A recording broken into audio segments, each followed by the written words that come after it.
Judge Surdyka. Please be seated. Good morning. We're on the record, case number 12 CF 1083A, State versus George Zimmerman. Before we get started, I want to make an announcement that Juror B72 was dismissed for reasons totally unrelated to this case. So he will not be with us today. And the court has reviewed the testimony of Mr. Noffke. The court has reviewed the case law and heard the arguments. Defense motion to defense objection based upon the Williams rule is denied. The defense objection as to relevancy is denied. The tapes will come into evidence. Counsel will approach. There's one matter I want to give you a copy of.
We ready to bring the jury in? Ready, Your Honor. Defense? Yes, Your Honor. Thank you. Let's bring them in.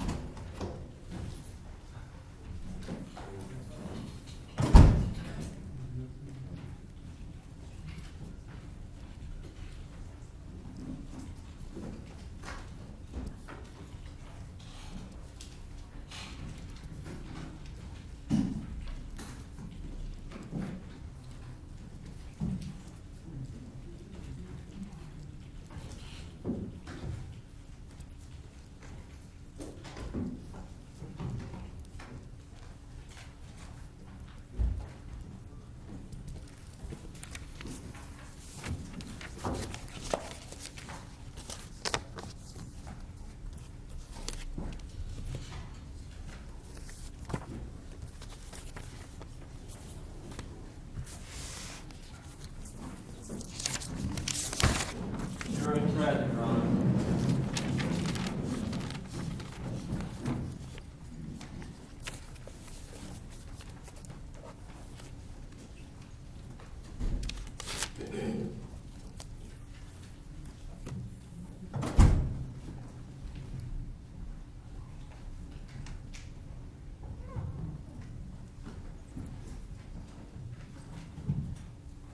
Please be seated. Good morning, ladies and gentlemen, and welcome back. I'm going to go through my morning questions. If your answer is yes to any of my questions, please raise your hand. During the overnight visit, did any of you have any conversations amongst yourselves or with anybody else? No hands are being raised. Did any of you read or listen to any radio, television, or newspaper reports about the case? No hands are being raised. Did any of you use an electronic device to do independent research about the case, people, places, things, or terminology? No hands are being raised. And finally, did any of you read or create any emails, text messages, Twitters, tweets, blogs, or social networking pages about the case? No hands are being raised. Thank you very much. State, call your next witness. Okay, we call James Surdyka.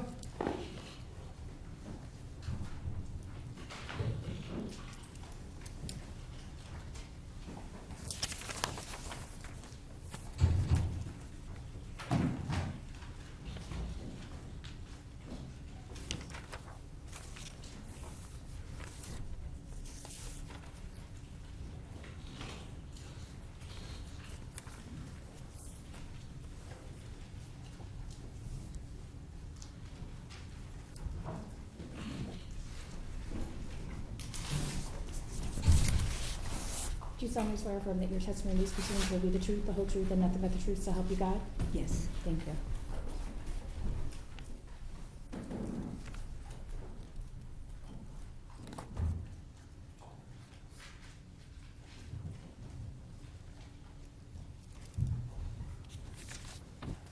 You may proceed. Thank you, Your Honor. Good morning, ma'am. Good morning. If you could state your name and spell your last name for the record, please. Yes, it's Jane Surdyka, Surdyka. Are you working at this time, ma'am? No, I'm not. Okay. How long have you been unemployed? For a couple months. And can you briefly tell us about your prior work experience?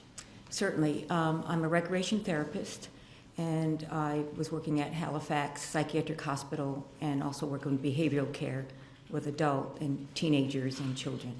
Okay. And had you previously also been a teacher at a middle school? Yes, I was a teacher for over 10 years. Okay. Can you briefly tell us about your educational background, ma'am? Certainly. My undergraduate degree is in health, physical education, recreation, and I went to graduate school in exercise physiology. And your undergraduate degree was from University of Florida? Yes, And how about your graduate degree? UCF. Okay. Did you also qualify for the Olympics at some point in your life? During the 80s is when I was running and if they had a marathon in the Olympic Games, I would have been the top 3 runners. Okay. And were those the Olympics that was boycotted? Yes, sir. Okay. Are you married, ma'am? No, And do you have any children? no. I'm not going to ask you for your current address, but do you live in Seminole County, Florida? Yes, sir. I want to draw your attention back to February of 2012. Back in February of 2012, were you living at the retreat at Twin Lakes? Yes. And in February of 2012, approximately how many years had you been living there? That would be 4 years. Okay. Were you living by yourself? Yes, sir. Anybody else in the house other than a cat? No, just the cat. And what is the cat's name? Leah. I want to draw your attention to specifically February 26th of 2012, a Sunday evening. Were you living at the address of 3021 Retreat View Circle? Yes. And is that a townhome, ma'am? Yes. Can you briefly describe the townhome? Are the bedrooms upstairs and the rest of the town living compartments or rooms, I should say, downstairs? Yes, that would be correct. Okay. How many bedrooms are upstairs? 3. Okay. And the bedrooms, specifically the master bedroom, was it facing the front or the back of the residence? The back of the residence. And does the master bedroom have a window that faces out into what's been referred to as a dog walk or a sidewalk that sits between two buildings? Yes. Okay. Do you normally keep that window open for your cat Leo? I normally keep the blinds open about a foot or so because there's a cat ledge at that window where my cat lays and looks out the window to the courtyard. Okay. Does that window also have a screen? Yes. Okay. So I want to draw your attention to that Sunday evening, February 26th of 2012. Were you home that evening? Yes. Okay. And approximately at around 7:10 p.m., what were you doing? Well, I came upstairs and I just finished taking my shower. And I was going to lay down on the bed and read a book, waiting for my British sitcom to come on. So I didn't have any volume on my television. Okay. So let's make sure the jury understands completely the setting that you were in. You were in your master bedroom? Yes. Okay. And you said you took a shower. Tell me in terms of the volume on the TV. I don't understand that. Was the TV on, but the volume wasn't on? Yes, that is correct. Okay. And you were laying on the bed, or were you sitting down, or were you standing up? I was laying on the bed, getting ready to read. Okay. At that time, did something draw your attention outside of your residence? Well, first, I heard it just started bucketing down with rain, so I had the window open. So I got up and I closed the window. Okay. So you had the window open for Leo? Yes. Okay. And so when you say you physically got up and actually put the window down, Yes. and are these the windows that, not like the old-fashioned jalousie, these actually just come down? Correct. Okay, all right. And when you put the window down, did you go back to on the bed, or where did you proceed to from there? I got up and I put the window down, and when I turned around to get, sit back on my bed to read, I heard loud voices. Okay. At that time, you mentioned the weather condition, that it was raining outside. Can you also tell us whether it was dark or whether it was light outside? It would be dark at that time in February. And you mentioned that something got your attention when you heard voices. Could you tell whether there was one or two individuals, or three or four? Could you tell how many individuals were outside? With the window closed, I just heard a very loud voice, and it kind of surprised me because I thought, well, who would be out there walking their dog in the rain, in the pouring rain out in the courtyard, because that's normally where people walk their dogs. Okay. And then what happened then, ma'am? So I heard it, I just sat on my bed and, I started to read, and I heard the loud voices again. Okay. Now, you said voices plural, so you were hearing at this point more than one voice? I could only say that I heard a very loud, dominant voice Okay. at that All point. right. Okay. The loud voice that you heard that was dominant, could you make out what was being said, if something was being said? When I opened the window to listen, Okay. All right. So let me backtrack Oh, a sorry. second. You heard voices, then you heard more voices. You got up. Did you open the window at that time? yes. Okay, tell us about that. How did you open? Did you physically go to the window and open it, I'm assuming? Because Leo was the only other Yes. living, okay, Yeah, Leo wasn't on the windowsill at that time. okay, all right. I went over I heard the voices again, and I thought, oh my gosh, who would be out there?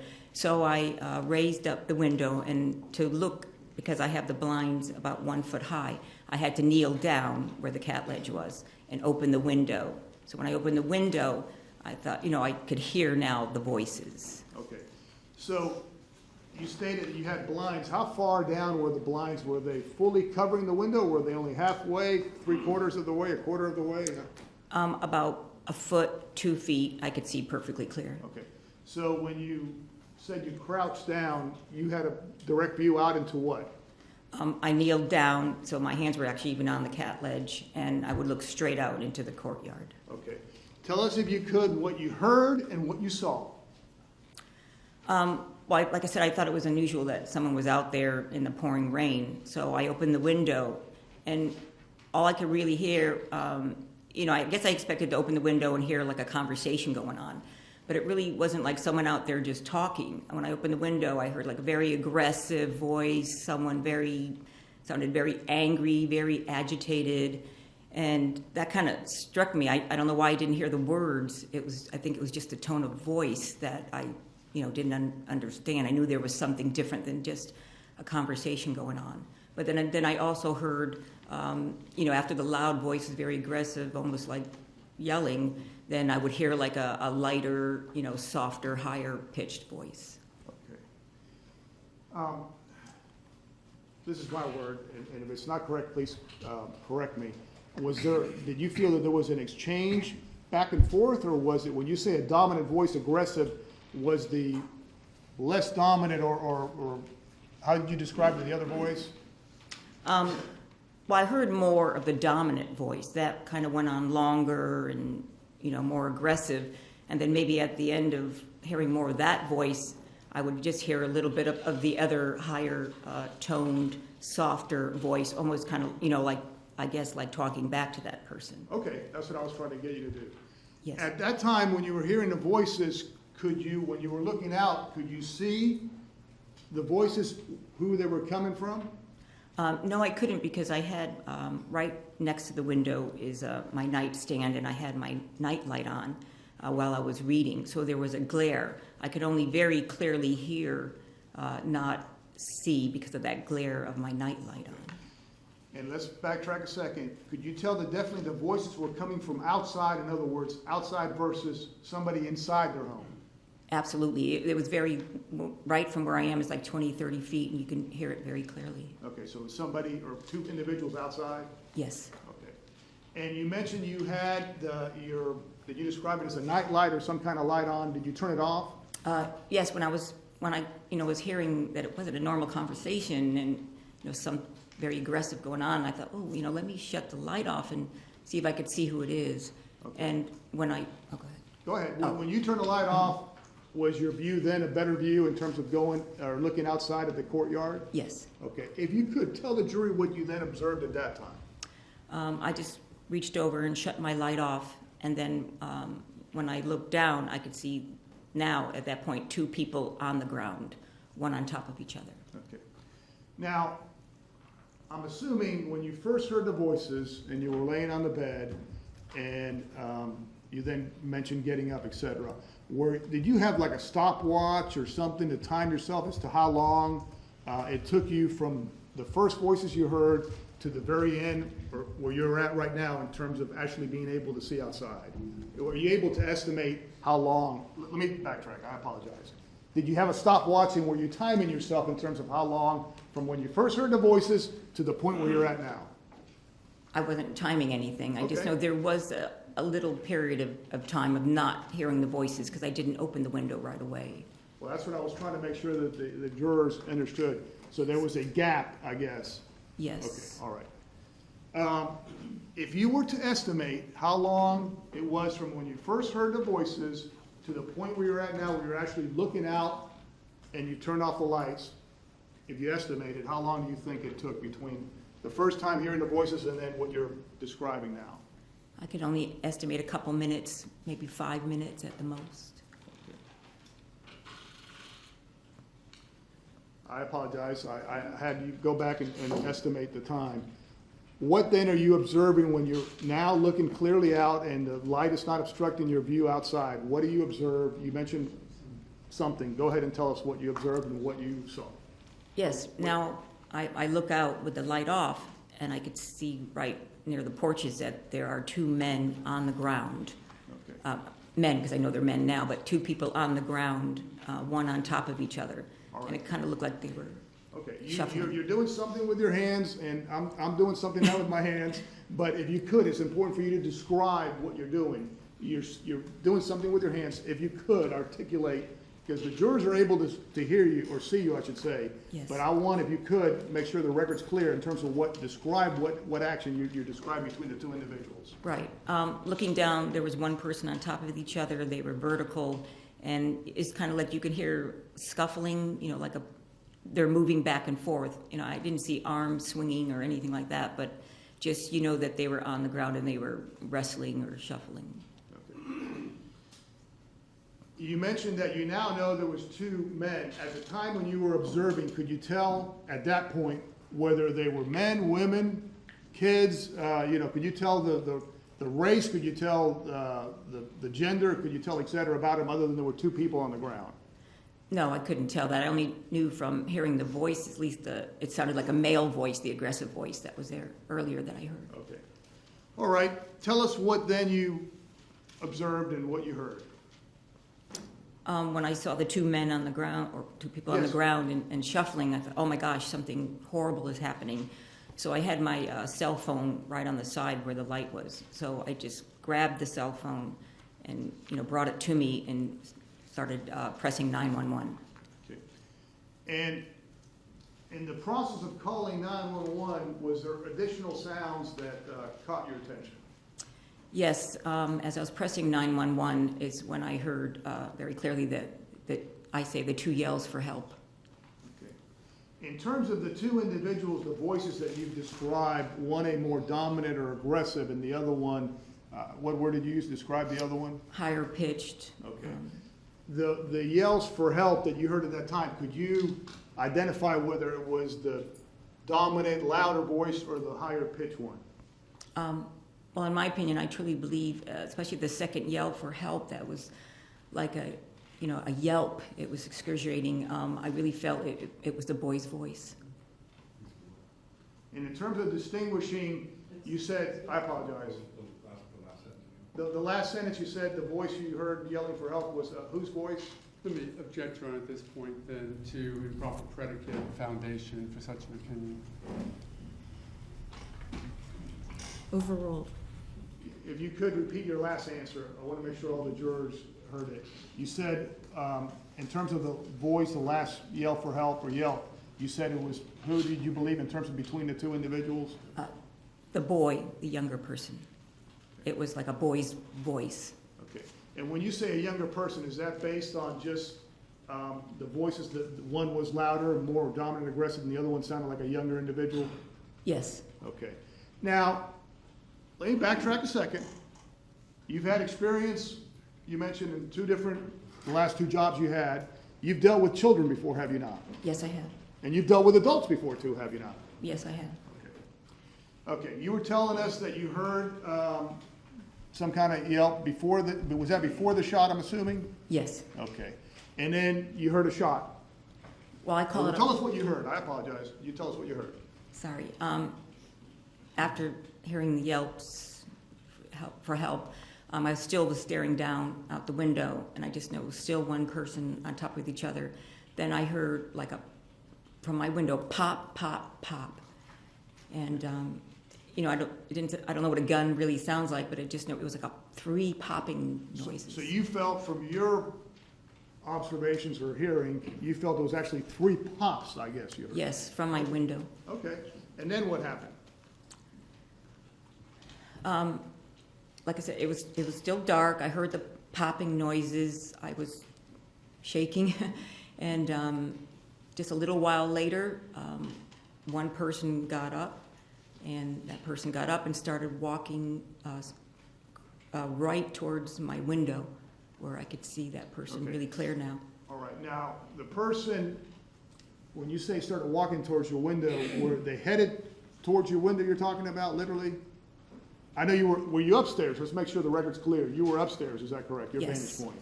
And so they were headed towards your building, the side? That would be correct. They were coming closer to where my area is, where I live, so I could see them clearer. Okay, all right. What, if you could, the observations of the person, and describe what that person was doing as best you can in terms of any actions that, was the person just walking or were they standing? How were they acting?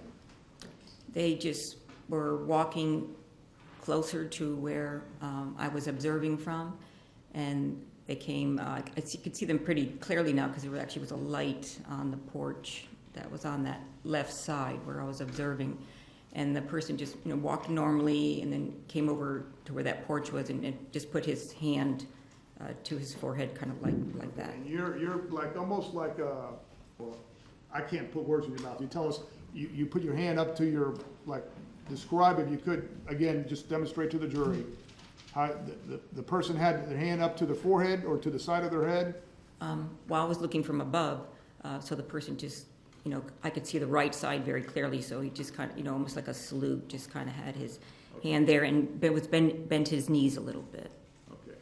What then did you observe or hear?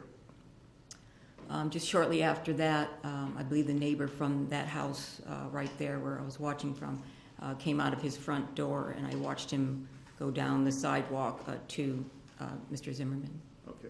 The person you now know as Mr. Zimmerman, is that the person you described as walking and putting his hand to the head? Yes. Okay.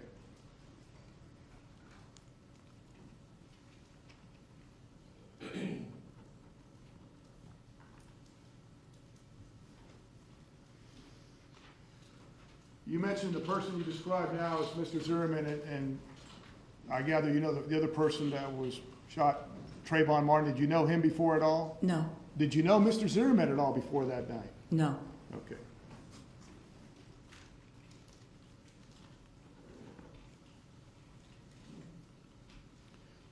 And you ended up calling, actually having contact or communicating with an operator at 911, is that correct? Yes. Okay.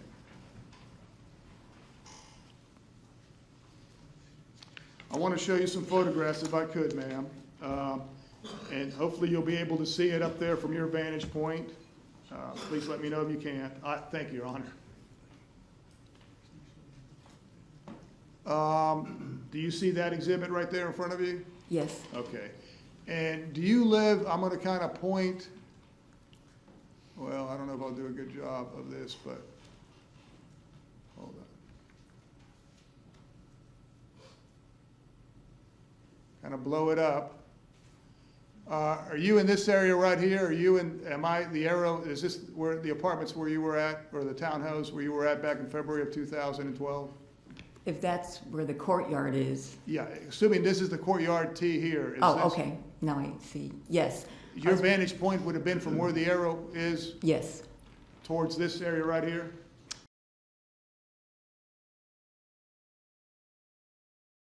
Porch to the right within that area. Okay, all right. Let me go down to, I'm sorry, next exhibit I want to show you is stage exhibit number 4. This is not your view, correct? This is just the street level view. This exhibit doesn't show your view. No. Okay, I want to make sure the record's clear about that. Stage exhibit number 5, is this your view, or is this a street level view? No, that's where the sidewalk was. The Okay. dog thing is Okay. right there where I was looking, and that's the porch where I saw Mr. Okay. Zimmerman standing in front.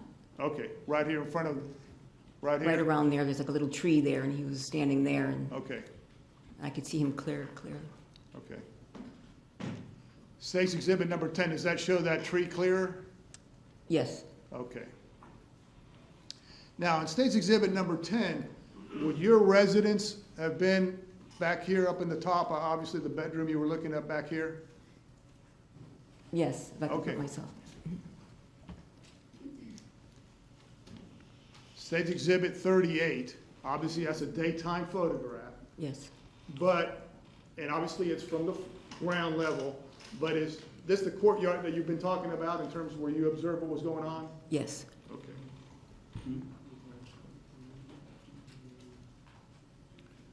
Stage exhibit 41, does this show part of your residence here? In other words, your vantage point from over here looking towards the courtyard that I'm pointing to right now? Right, you could see the little chair next to that white fence, and that's where my place is. Right up here? Yes. Okay, so that would have been your vantage point right there? Yes. Okay. And for the record, I've shown you stage exhibit 41, and you're talking about a window that is all the way up to the right-hand side of that photograph, is that correct? Yes. Okay. So your vantage point in terms of looking down would have been towards the, and I'm doing an arrow here, towards the courtyard here, is that correct? Yes. Okay.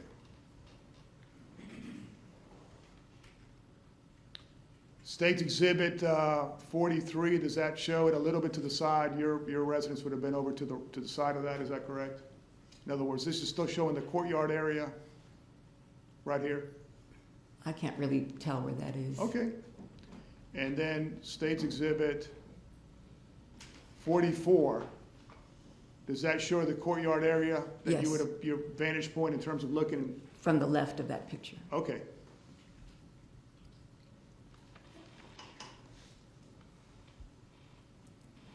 And for the record, that was State's Exhibit 44. All right, ma'am, I'm sorry, Your Honor, I'm through with leaving the lights dim. And may I approach the witness, Your Honor? Yes, you may.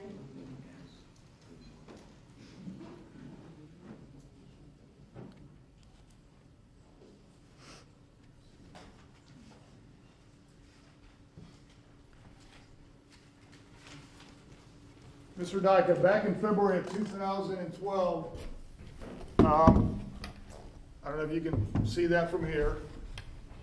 You were living, your address, what we said was what? 3021? Okay, so I'm going to put the sticker where your residence, back in February of 2012.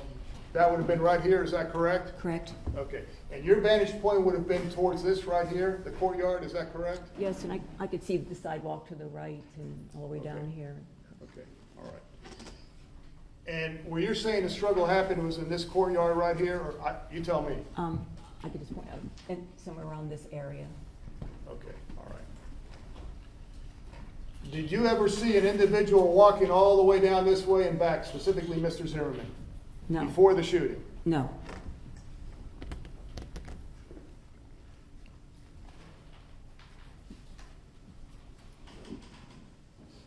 And I apologize, I was showing you State's Exhibit 139 for purposes of the record.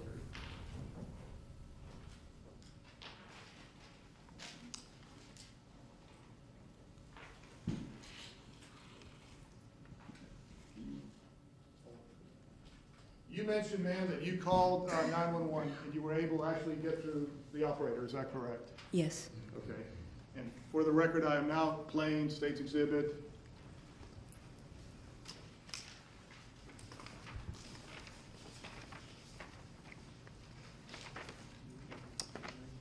It is State's Exhibit 160, Mr. Dyke's 911 call. Go ahead.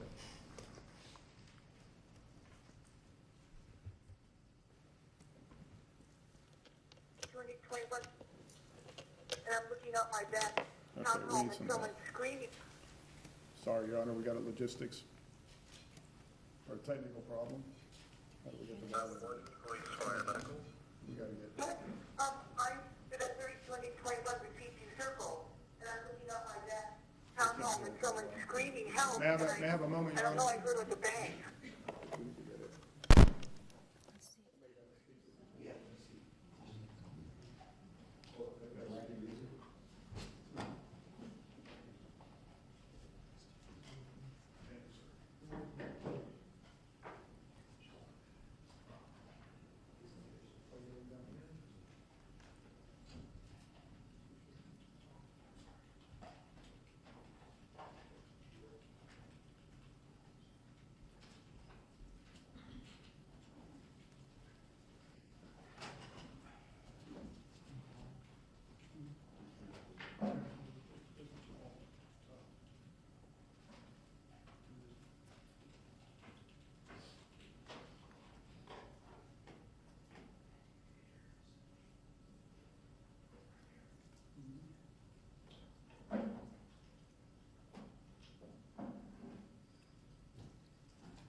I'm at a 3021 repeat circle.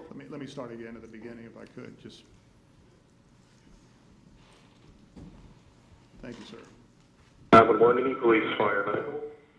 Yes, I'm at a 3021 repeat circle, and I'm looking up my back townhome and someone screaming help, and I don't know, I heard like a bang. Now, you said you live at 3231 Retreat View? 3021 Retreat View Circle, Just the townhome. Just for 31 Retreat View? Yes, and I'm looking out my window, like my backyard, and someone is yelling and screaming help, and I heard, like a pop noise, and they're both still out there right now. I don't know what's going on. Well, I can tell you right now, you're not the only person that's calling. We already have one officer on scene and another on the way. Oh, good. However, Oh, my God, I see the person right now. I see him, like, walking. There's a man coming out, there's people coming out with flashlights. Oh, my God, I don't know what he did to this person. Was it a I can't see, there's a man walking out with a flashlight right now. That was making the noise? Pardon? Was it a male or a female voice that was screaming? I guess I don't know. The man is up right now. Someone's coming over. I'm glad other people called. All right, we should be out there right now. I can open my window and hear it if you want me to. You can still hear it? You can still hear it? Looking out my window, somebody's over there taking a flashlight. I don't know what's happening. Someone's on the ground. You see someone laying on the ground? I don't know, someone's been shot. I don't know what's going on. Yeah, well, just calm down. Stay on the line with me. Like I said, we have an officer on scene, and we have other officers on the way. Oh, my God, they better hurry up. I don't know if someone's, like, dead on the ground or something. Oh, my God. Are they laying down Someone's over here with someone. Are they laying down on retreat view? Well, I look out my back window, and that's like a sidewalk and grass and stuff. Something's really bad, I guess. But there's a man out here with a flashlight with a man who's a person wrestling. Is this person laying down in the street? No, see, it's the back of, you could see from my back window, it's only like a sidewalk and a back area. There's Okay. people coming over. So is the person that you see laying down on the street or in the grass? No, in the grass. Oh, my God. People are coming. I think there's another gentleman with a flashlight. I don't know if the police or not. Oh, my God, he shot the person. He just said he shot the person. Who's saying they shot who? And there's people out there. A guy is raising his hands up. He's saying he shot a person. I think it's a police officer that's with him right now. Oh, my God, why would somebody be It killed? looks like our officer is there. He has someone at gunpoint. Yeah. They're gonna handle the situation from here. Oh, my God. It's Someone could be shot. it's probably gonna be best if you stay inside your home for the time being, okay? I know, but I can't believe someone is killed. He was saying help. Why didn't someone come out and help him? Listen, we don't know if they've been killed, okay? We know they probably have He just said he shot him. Yes, the person is dead, laying on the grass. just because he's laying on Oh, the my ground. God. Just because he's laying on the ground doesn't mean he's passed. We have an ambulance on the way as well. We're gonna probably pick him up and take him to the hospital. I didn't see because it was too dark, and I just heard people screaming, help me, and this person shot him. He was like wrestling with him, you know what I mean, on the ground. From what I could see, it was very dark. All right. But I think it's a police officer that's there. I mean, the man didn't try to run away or anything. And can I get your name, please? Jane, but I don't want to be a witness or anything. It's okay. I'll leave you as anonymous. I'm just scared. I mean, I can't even believe that this is the person. Oh my God! I hope it's a young boy or something. I can't imagine. I've never seen anyone killed. Oh, All right. this is like a nice neighborhood. This is like, oh my God! I'm too scared to live here.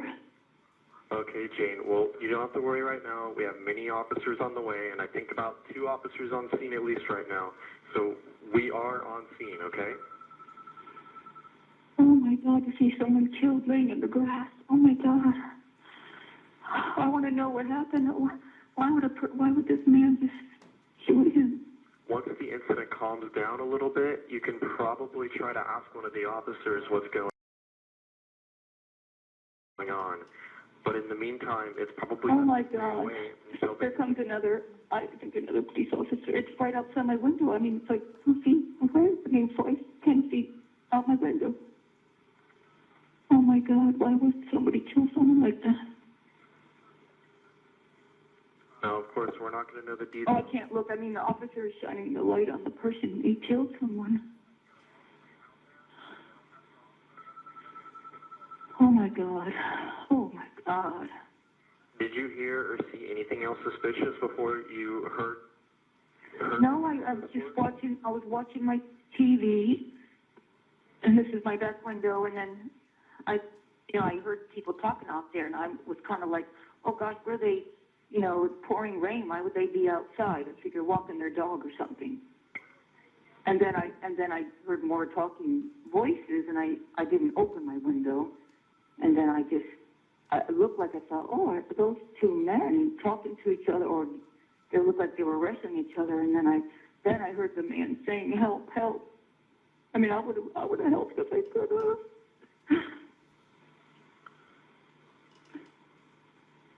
He's walking, the police officer is bringing the person away that shot him. All right, Jane. Well, stay inside your house for the time being. Once the steam calms down a little bit, you may... Oh, God. I mean, they're looking at the person that's dead. They're just controlled. Oh, God. Jane, Sorry. Jane, if it's going to make you emotional, you may want to just step away from the window for the time being. Okay. All right? Okay. Oh, my God, I don't know who to tell. I'm something. Do you have any... Oh, God. If you don't feel like staying alone there, do you have any relatives that you could call that could come over? No, I don't have any family. No friends? Nothing like that that you can go to? No, not really, no. I mean, you know, I'm a normal adult person. I used to be a teacher and stuff. Oh, God. I'm sorry, I'm not, I gotta think of someone to call. I'm sorry, I don't know what to do. That's okay. Well, like I said, right now, the best thing to do is to probably just stay inside. And Okay. if it's going to make you emotional, look out the window, then you should probably just Yeah, I'm not walk away for now. I just can't believe it. I mean, I feel like, you know, From what I can I wish I see, could have done something for the person. from what you know. I can see, we possibly have the person that's responsible, so you don't have to worry about that for now. Yes, I know, but when someone yells for help, don't you feel like you wish you could help them, you know? I mean, I don't have a gun or anything, but, you know. Oh. Sorry. It's okay. I mean, just remember...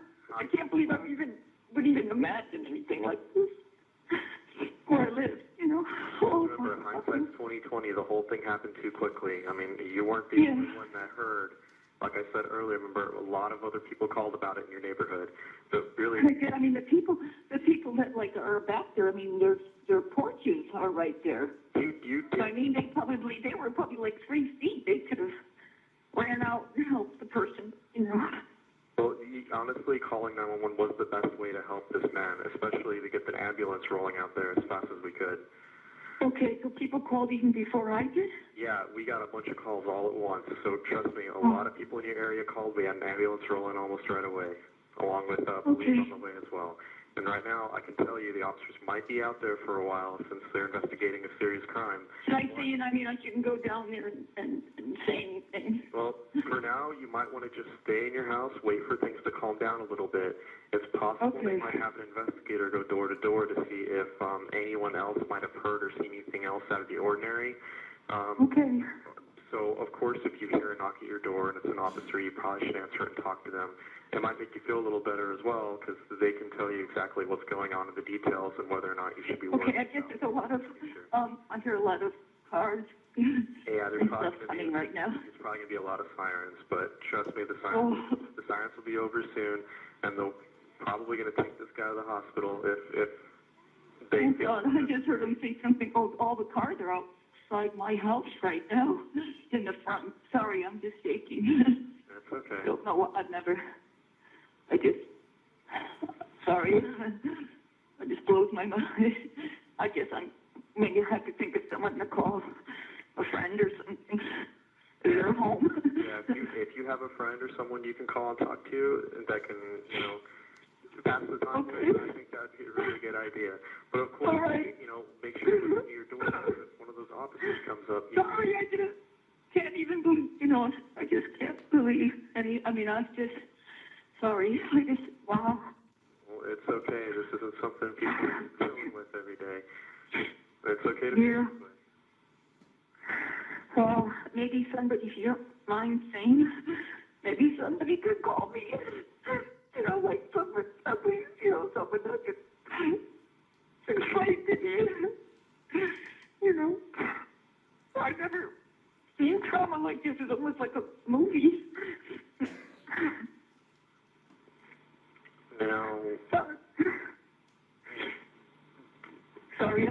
don't know why. I'm shaking. I can't stop shaking. It's normal after something like this, so don't. Okay. All right. Okay, I better hang up. Oh my God, I'm sorry. I can't even hold on to the phone with my one hand. It's shaking. All right. So listen, I think you have the right idea. Maybe call a friend. Talk to them a while, pass the time. Okay. If you feel like anything's wrong, like if you start feeling a little anxious, or I'm not sure if you have any. Yeah, I don't know. It feels bad. Like, I'm not sure if you have any pre-existing medical conditions, but if you're feeling a little off, feel free to call us back. We can always have an ambulance check you out. The EMTs can just come out there and make sure everything's all right. Okay, thank you. You're welcome. Trying to just feel like I'm shaking. Oh my gosh. Okay, I'm just shaking. Sorry. Like I said, this is. I mean, if somebody wants to call me, that's okay. I don't know. It's just like something like trauma that I can maybe talk to someone later. We can possibly set that up. And we do have someone that's called a victims advocate that normally responds to people who are involved in these kinds of incidences. But Okay. like I can see if we can make someone get someone to respond out there for you. Do you mind holding on for just a second? Okay. Okay. So could you call me back? I don't know who I could call. I'm just trying to think of a friend or someone. I'm not going to put you on hold per se, but I gotta go away from the phone for just a second, all right? Because I just actually get someone. Sorry, I'm just very. No, it's okay. Actually, I think what would be best is if we were to have an officer meet with you, and then you can speak with the officer about the incident, and then if it's necessary, we could also get the victims advocate to speak to you as well if we page him out there. So I know you live on Retreat View Circle, but what's your house number? 3021. 3021. Yes.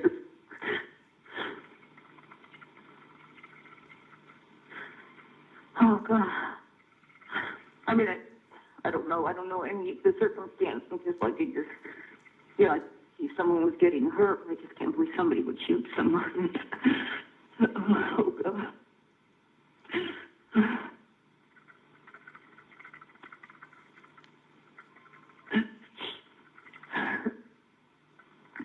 You want my phone number? Or do you have it? Oh, yeah, go ahead and confirm your phone number. Oh, okay. 407. Oh, I feel so bad. 788. 8930. Okay, I caught the 407 and the 8930, but what is the 407 788 788? Okay, that's what I didn't catch. 8930. Okay, I got the rest. I got your phone number, and Jane, just go ahead and call, a friend, try to calm down a little bit, but stay by your door, because if someone comes up, you don't answer it, they're probably going to think you're not home. So be sure you're by your door, or you can at least hear someone knock or ring the Oh door. my gosh. And they'll announce themselves, so you don't have to worry about that as well. All right. Now again, I'm gonna try to hang up. If you're feeling a little woozy, anything like that, give us a call back. We'll have the EMTs come check you out. But in the meantime, we'll have an officer come out there and meet with you. All right. Thank you. You're welcome. Bye.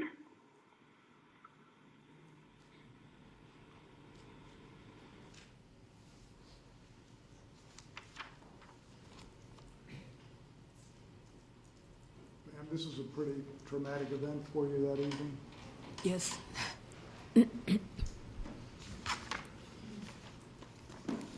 Thank you very much. Thank you. Thank you, Cross. Yes, thank you.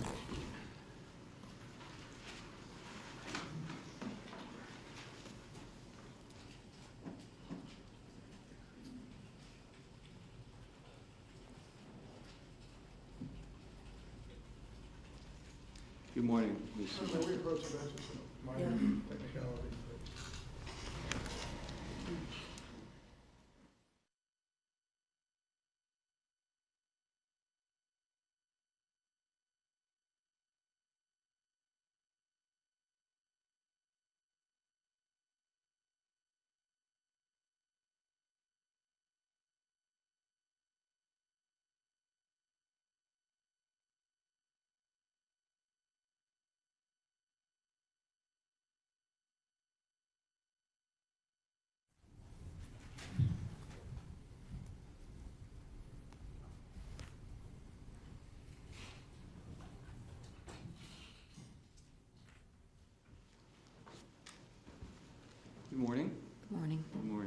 Take a deep breath if you would like. Thank you. I imagine just hearing your own voice must have impacted you, Yes, sir. reminded you of those events that you witnessed, some by ear and some by sight. Yes. Yeah. No. I'm sorry, I keep kicking it. There's nothing where to put my feet. It was the cries for help that seemed so desperate to you. Is that right? Yes. The one cry for help, yes. That was so powerful that you knew this was an extreme, life-threatening situation. I believe so. That this person was asking, please, would somebody come help them because they are truly in dire straits. I don't know what they were thinking, but the yells for help indicated they needed help. Right, I'm talking about how you felt, Oh, okay. that this person was in big trouble, Correct? that they really needed help, Yes. that it was, if nothing else, a plea for mercy. A plea for someone to save them. Save them from what sounded like to you a serious injury or even death. Yes, save them because they ultimately died. We'll talk a little more about that in a bit, because that's the opinion that you formed, correct? Correct. Well, let's talk about the setting, though, a little bit more. What was so powerful about the cries that you heard were the extreme nature of them, the compelling nature, something that you will never, ever forget. Yes. And you've said that before. Yes. It's obvious that you were very distressed on the recording. Would you agree? Yes. And it was two cries or two distinct sounds that you heard. The help, yes, there was two, from my recollection of The- yells for help. Mhm. The first one seemed to be the actual word help, More so. and the other one was even higher, more excruciating, almost a yelp that you described. Yes. But that's the only two that you heard? I believe so, yes. Have you listened to the recording that was made in where there's the cries for help in the background? No. Never heard that? Just maybe once or twice on TV, or the radio or something like that a year ago. Well, I mean, so you have heard it? I've heard someone record, or the telephone call, they had it on the news or something. Okay, so you have heard that 911 call with the background of someone crying for help Yes, over and over again? a couple times. Not over and over. What you distinctly remember, though, are two for sure. Yes. Do you think there might even have been more that you didn't hear now that you've heard that recording? I just always thought there was two. I guess I still think there was only two.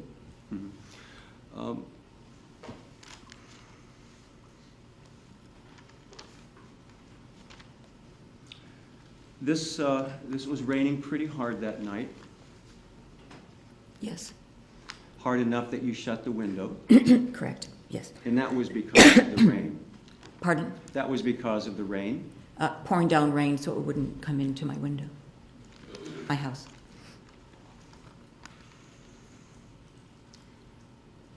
But you were still, when you were looking out at these two men wrestling, one on top of the other, you were able to see clearly it was two figures, Yes. and that one was on top of the other, Yes. and that one was more vertical than the other. To me, they both looked vertical.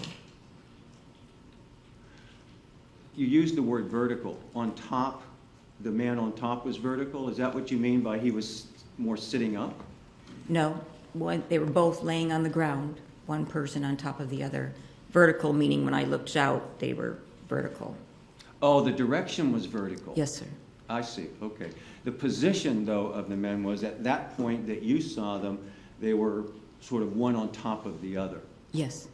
And you couldn't see the detail of what the arms were doing, other than it impressed you as if they might be wrestling? Yes. At what point did you realize this was a really serious event, one that help is desperately needed? When I opened the when I shut my nightlight off and I could see that two men were on the ground, I knew it was something very serious. So let's, before we go to that point, the voices or voice, I'm not sure what you said earlier. It was, you heard a voice or voices outside your window several minutes before, is that correct? The first time I heard the voices, yes, someone very loud talking outside, which surprised me because it was raining. So let's talk just about that for a moment. You were in the bedroom, and was your window closed at this point? It was closed. Even though, okay, and you could hear a voice or voices outside that caught your attention because of the weather conditions? Yes. You didn't hear anything specifically being said? No. And it wasn't like an argument that you described later on? No, just someone talking really loud so I could hear them even with my window closed. Mm-hmm. You don't know who that was, I take it? No. You didn't see them? No. Don't know whether it was somebody completely unrelated to the case? I would assume they were the same people because it was minutes later that same area, same people. But that's your assumption, correct? Yes. You don't have any basis for that based on your observations? No. So you hear a voice or voices outside the window that catches your attention, and you don't notice at that point that there's any particular confrontation or any kind of distress in the voices? No, just someone talking unusually very loud. And it could even have been one person, correct? If they were talking to themselves, yes. Or on the phone. True. But so loud, I can't imagine someone talking that loud. But you didn't make out any words. No, I You didn't. just heard sound. Yes. So if someone's talking over the wind on a cell phone, or there's some other noise right around them and spoke loudly, that could have been that.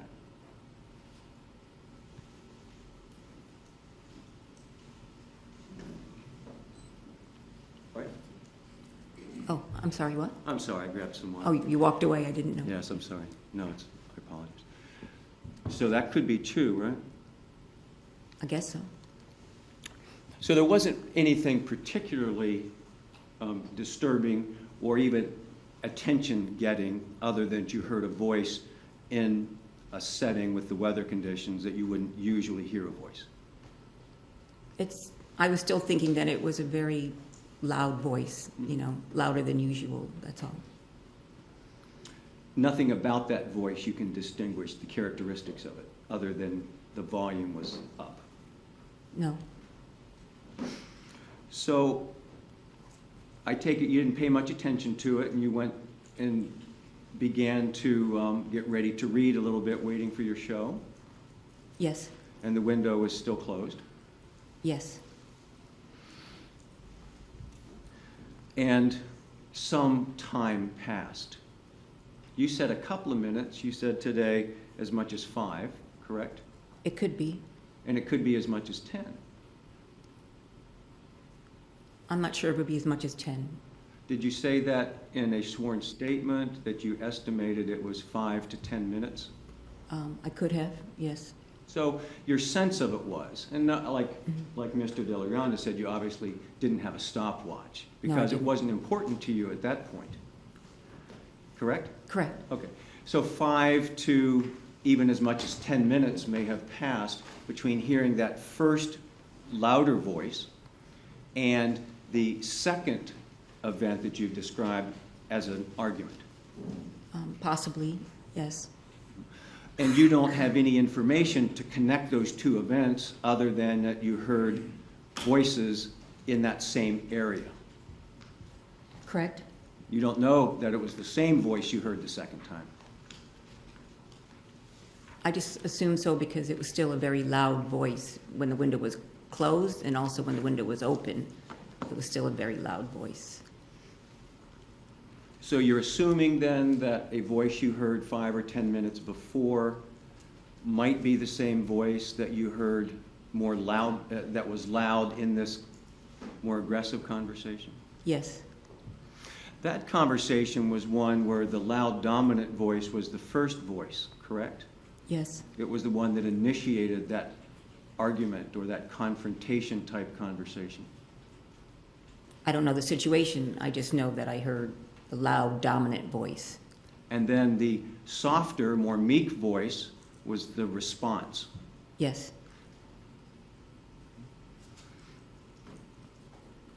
And that's what struck you about it, was that the more dominant, loud voice was the confrontational voice. what struck me, it wasn't someone out there having a conversation and talking loud. It was someone being very aggressive and angry at someone. Sure. And that was in the vicinity of this T intersection? Somewhere between that first, Could we have Porch the and second diagram porch. back of the neighborhood?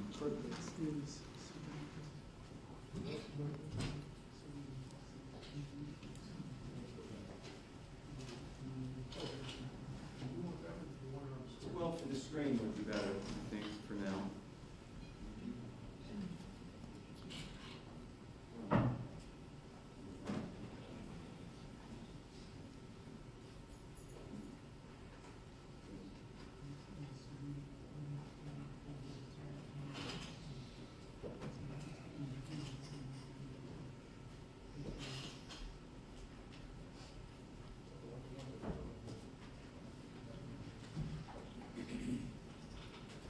Mr. Surdyka, I'm simply trying to orient you and the members of the jury to where you believe these two men were during this conversation that you described as confrontational and aggressive.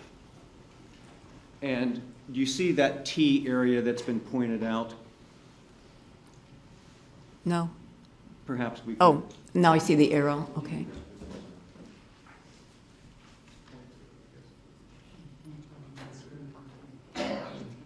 We can expand it. Is that all you do? You just kind of grab it? That's what I'm looking for. Do you see where this is? Where the white arrow is? No, you've lost me. I don't Okay. see an arrow. I thought that was an arrow, but it's not.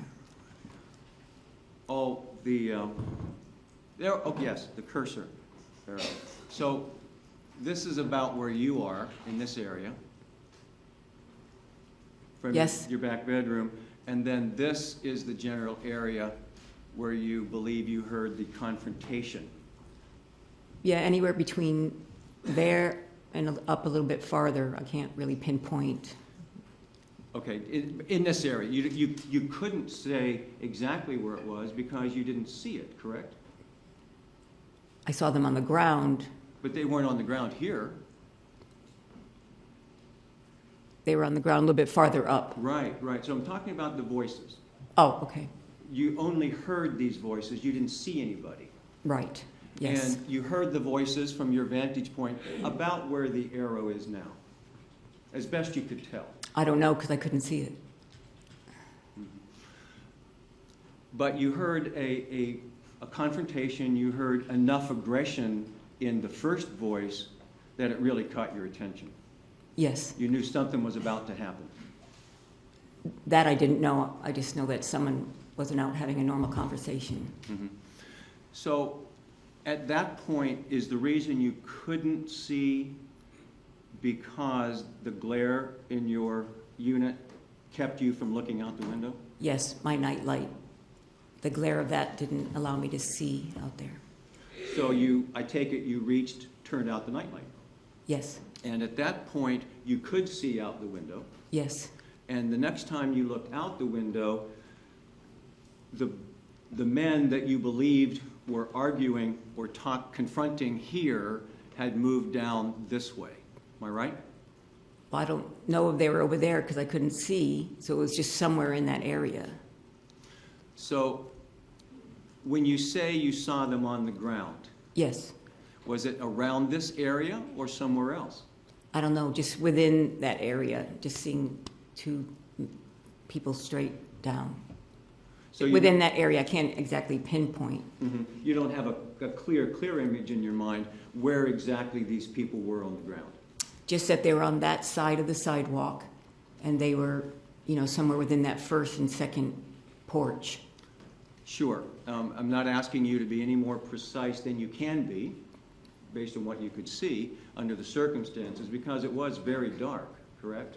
Yes. And there was not much light on from any of the units. Oh, the unit across on the other side of the sidewalk had the light on. Uh-huh. And there aren't any street lights or overhead lighting in this area. No. So if the people have their porch lights off, it's almost pitch black back there. Almost. And then, of course, if a resident turns on a light for whatever their reason might be, there's a little bit of light along the way. If they had there's a light on the back porch, and that's when you could see more out in the common area. So how much one can see at any given moment at night depends on which of the residents, if any, have their porch lights on. Yes, you could see more that way, yes. So from your best recollection, when you got your inside light turned off and looked outside, the voices that you had heard, you believe, were the men that you then saw on the ground in Yes. this general area. Yes, And by that point, one was on the top of the other.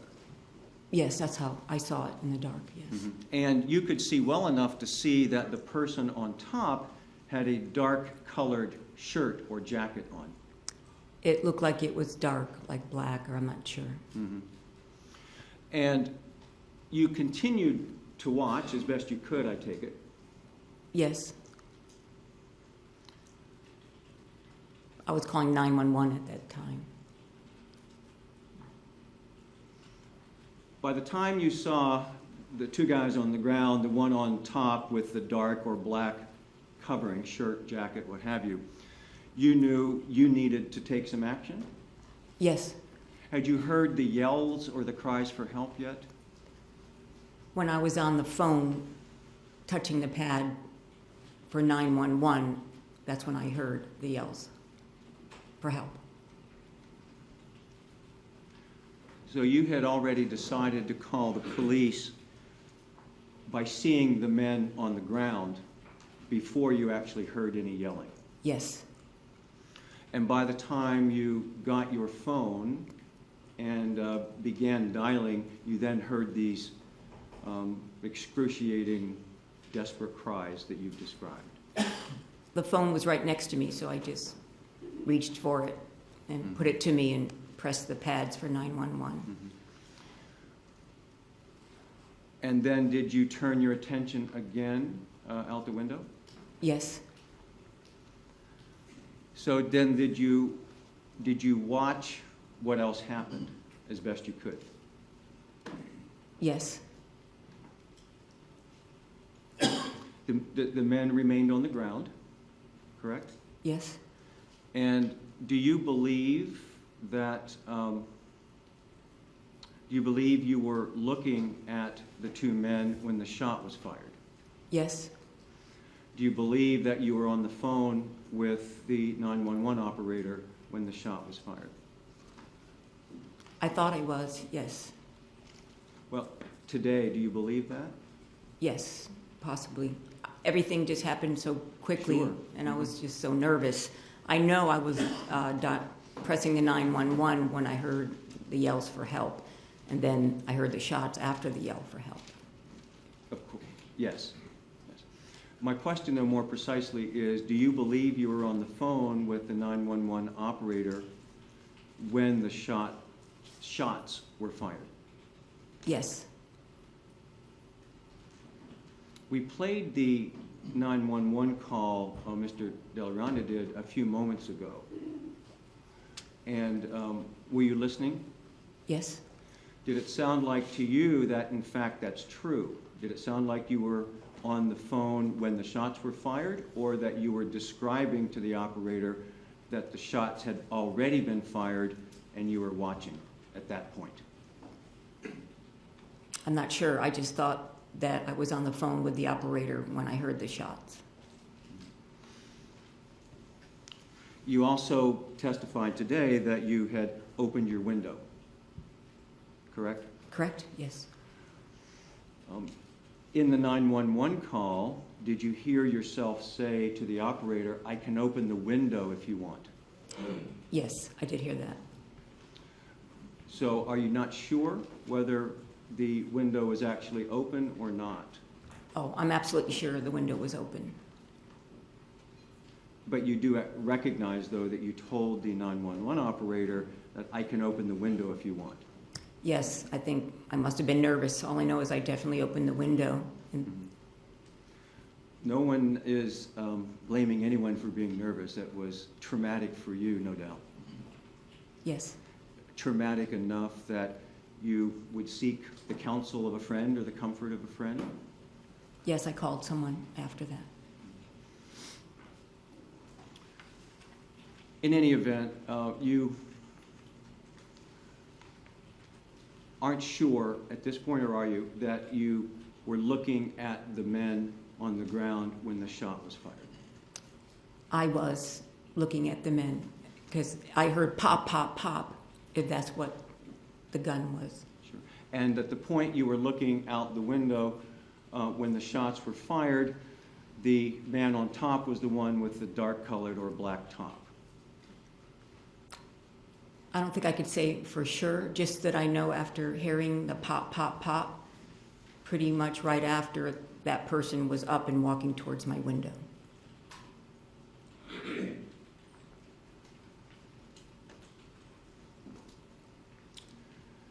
You didn't see them change position, though? No, Didn't see, in other words, after the shot, you didn't see the person that was on the bottom get out from under and get on top?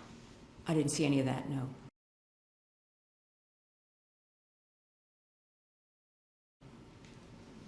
You did see a person stand up, though, shortly after the shots, within a few seconds, I take it. Yes, up and walking towards where I was watching, yes.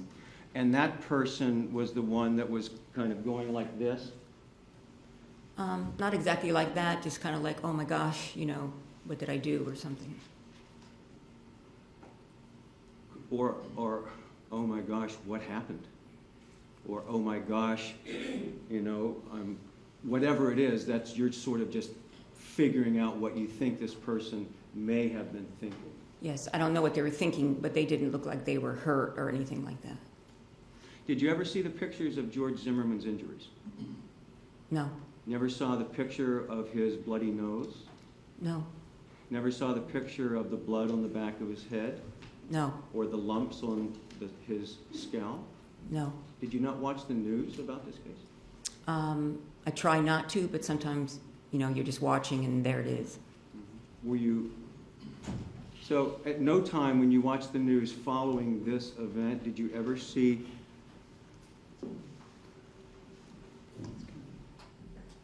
a picture of George Zimmerman in the patrol car minutes after this happened with a swollen and bloody nose? No, You did see somebody arrive with a flashlight, though, almost immediately. yes, the neighbor from the house. And within moments, there was also a police officer there. Pretty soon, the neighbor was there first and talking to him for a little while. Right. And then I saw another person run down that sidewalk with a flashlight, or looked like a police officer because he had him put his hands up. So as soon as the officer got there, you saw the person that you now know to be George Zimmerman with his hands up. Yes, And in fact, there must have been some dialogue because you heard Mr. Zimmerman say, "I shot him," to the yes, police officer. that's the only thing that I heard. Didn't try to run away, No, didn't resist in any way. that you could see, Not that I know of. was fully cooperative with the police upon their virtually immediate arrival. He put his hands up, I heard him say, "I shot him," and then I saw the police officer handcuff his hands behind his back.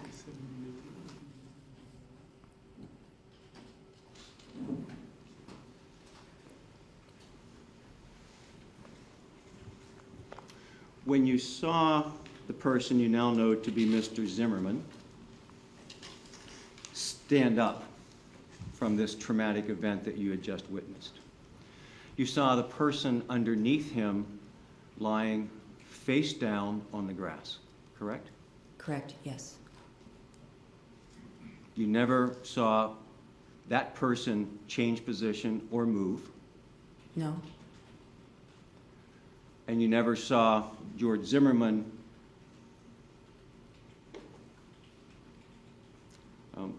withdraw that. Just to be clear, you think you were watching when the shots were fired, but you're not sure, or are you? I've assumed so all along, yes, if that's what a gun sound like from the second floor, pop, pop, pop.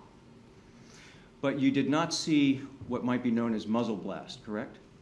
I don't even know what that is. Have you ever seen in a movie where a gun is fired at night and there's fire that comes out the end? I don't know, I don't watch many movies.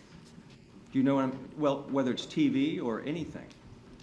Do you ever see where if a gun is fired, a flash comes out the end of the barrel, the burning gunpowder? I guess so. Do you know what I'm talking about? No, At the time of the shots, did you see any flash of light or anything connected in your mind with the shots? no,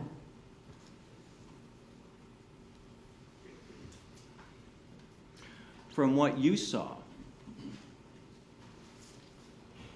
piecing it together, seeing the position of what the person later identified as Trayvon Martin being face down, George Zimmerman that you saw get up and walk away being on top at the time of the shots, that means then, logically, that George Zimmerman would have had to shoot Trayvon Martin in the back. Objection, as the witnesses speculate. Sustained.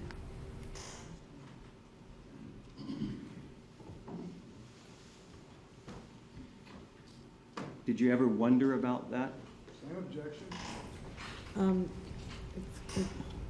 Sustained, you're Did, asking. did you him- know where on Trayvon Martin's body he was shot? at the time, no. Ever? I've only heard that he got shot in the chest or something. Can you reconcile that he was shot in the chest, with what you believe you saw? I don't understand what you're asking me. Well, you said that Trayvon Martin was face down after the shot, Yes, that George Zimmerman was on top, that you were watching them in that position at the time of the shots, and that you continued to watch and never saw them change position. yes, to my recollection, yes. Sure. And the person, Trayvon Martin, lying face down, continued to lie face down until rescue came, Yes, right? Knowing that Trayvon Martin was shot in the chest, are you able to reconcile in your mind what you think you saw with the facts? that's what I saw, and that's the only thing I can tell you, is what I saw and hearing the shots, and he was face down.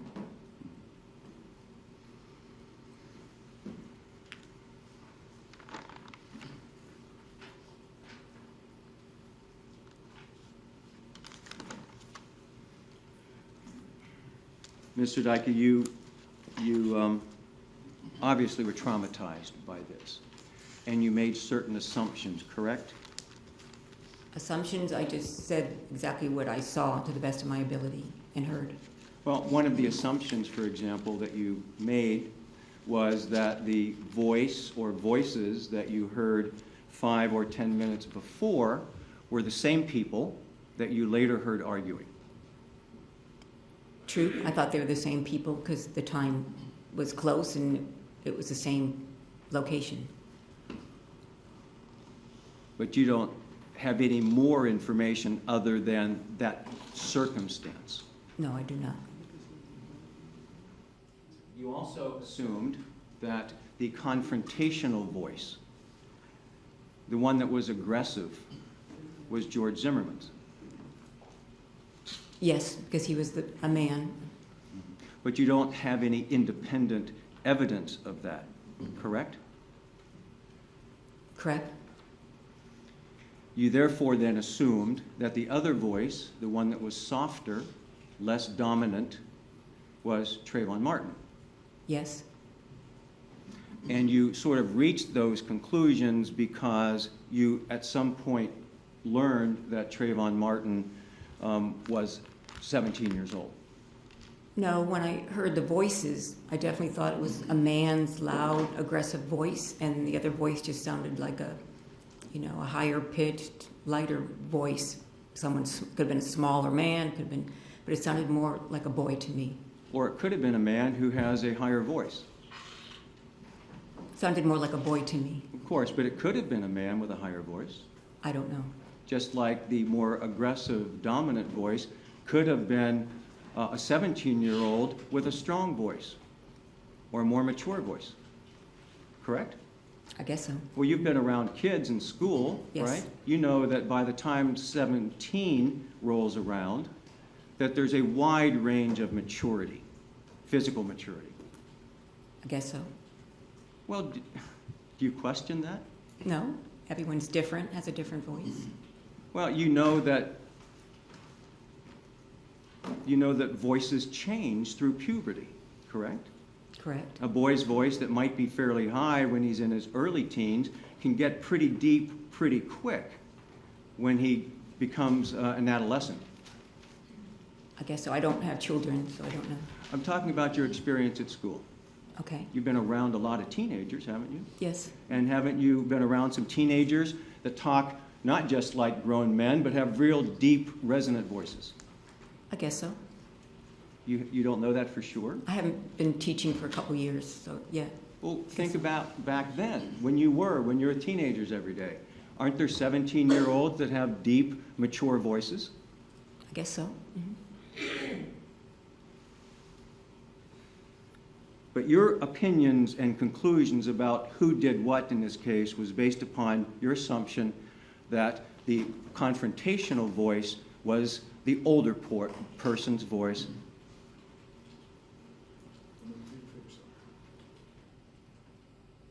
Could we read back that part? Your Honor, I'm going to object as asked and answered, if he finished the question. My objection is asked and answered. Do you need to have it read back? I can ask the question again. We don't need to take the time to do that. So in assigning who was doing what in this case, you assumed that because one voice sounded deeper, more mature, that was George Zimmerman's voice rather than Trayvon Martin's. Objection, asked and answered, and argumentative at this point. Overruled as to argumentative. I'll let her answer this one last time, but then move on. Thank you. Did you get my question?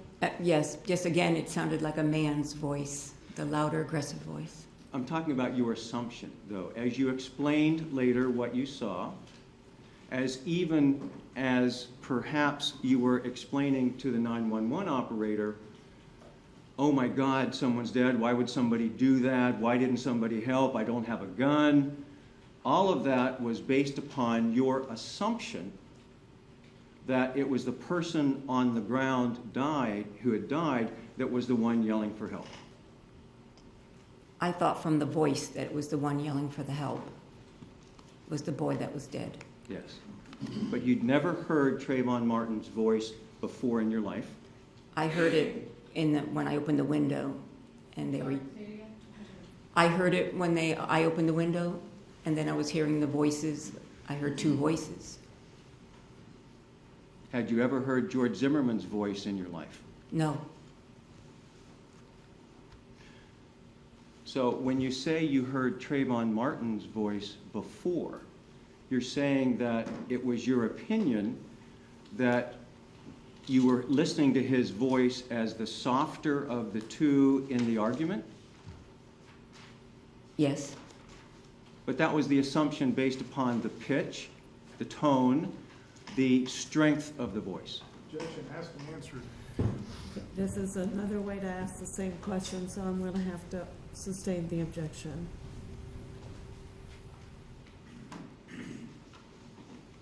May I get some more water? Judge? Thanks.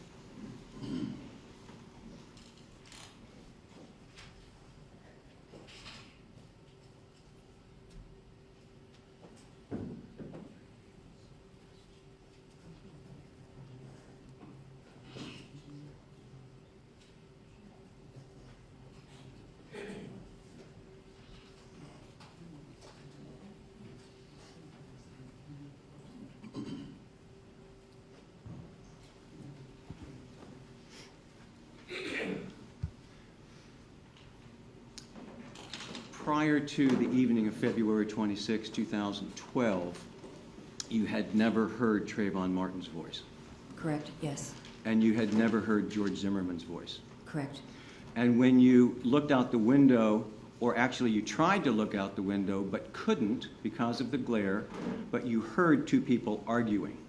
yes, You couldn't see which of the two were speaking. no, So you don't know who had the higher voice or who had the more dominant, strong, argumentative voice by looking at them interact. no, just two different voices and two different people. And since February 26, 2012, have you ever heard Trayvon Martin's voice? No, Have you ever heard George Zimmerman's voice? no, On the, you said that to the operator, you didn't want to become a witness, that you wanted to be anonymous, correct? I did hear myself say that, yes, And that was true, wasn't it, at the time anyway?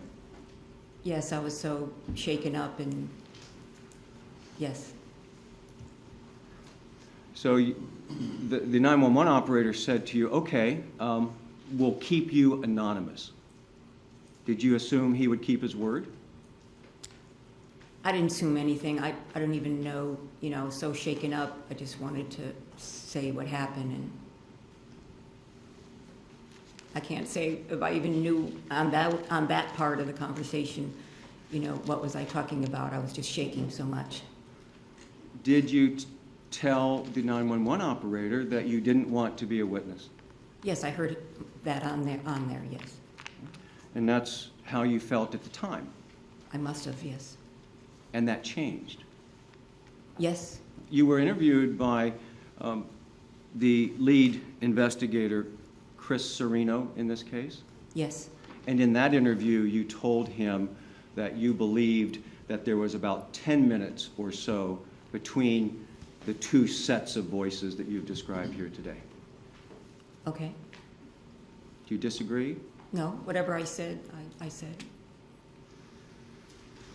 During that interview, while it may have been short, he gave you an opportunity to explain what you'd seen, correct? Yes, and he recorded it. He recorded it. Did you seek him out, or did he find you? After it happened and I talked to a friend on the phone, I was so nervous and shaken. I came out of my house, of the front door, and I saw a neighbor.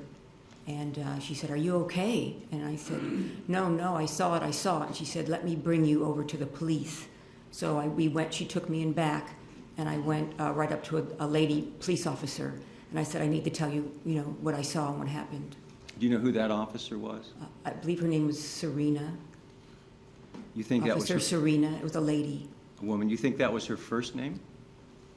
I think so. It was a police officer that you believe had the first name of Serena? It was a female officer, yes. It's not ringing a bell. That's why I'm wondering if you have any more information on that. It's not Sereno, though. No, it wasn't a man. So you then said, yes, you would like to be a witness?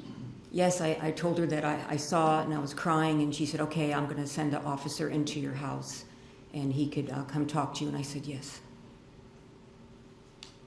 And did you meet with an officer that evening?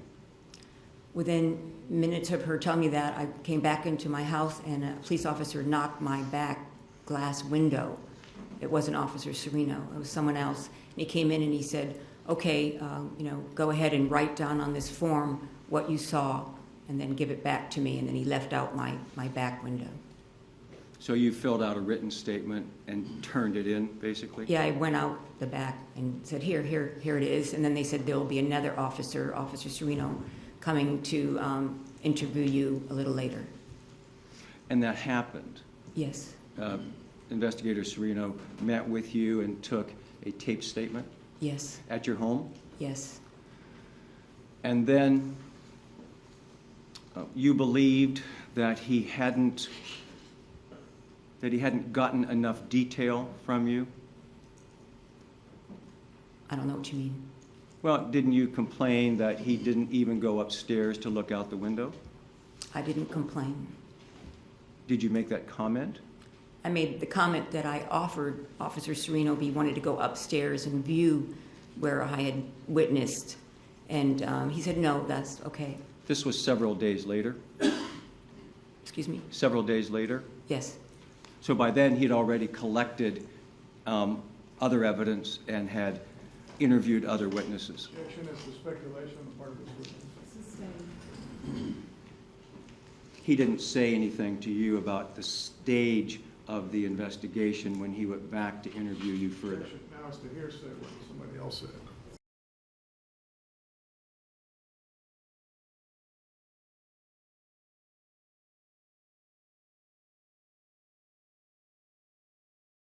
I want to see, that's all.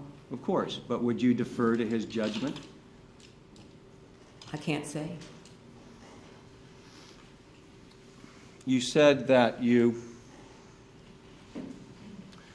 didn't want to be a witness to the 911 operator, and then you went downstairs and told a police officer that, yes, in fact, you did, correct? Correct. Objection asked and answered. Is this a lead into another question? Okay, go ahead. That's true, isn't it?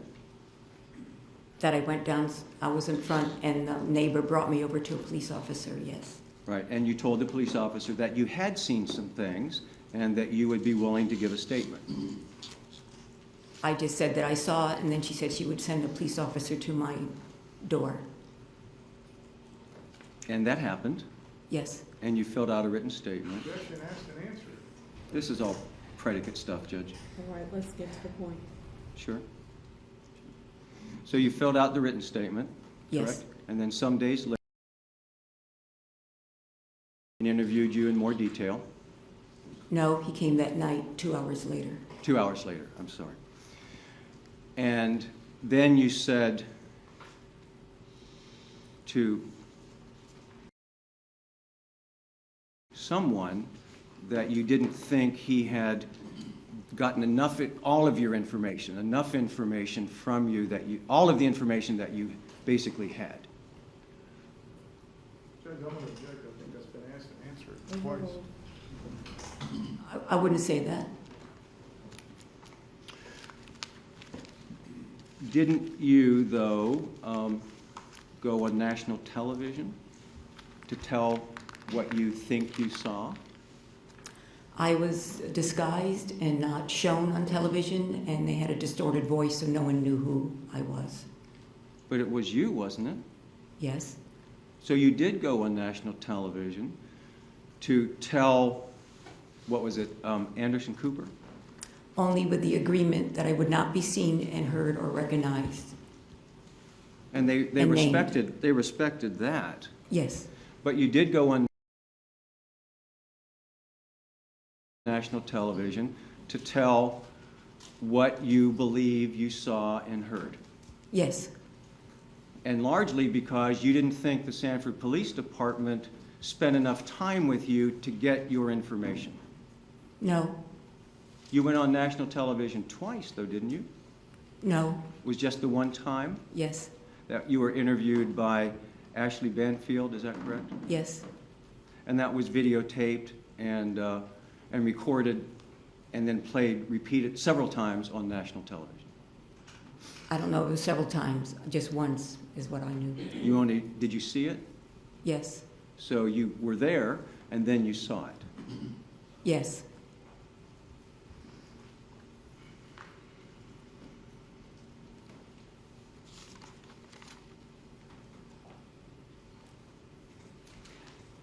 And the whole reason for this was that you thought it was Trayvon Martin that was the person that was crying so desperately for someone to help him. That wasn't the only reason. I just wanted to say what I saw and what I heard, and people can make their own judgments. Using their common sense? Objection, argumentative. I don't know that argumentative is the right objection, so overruled.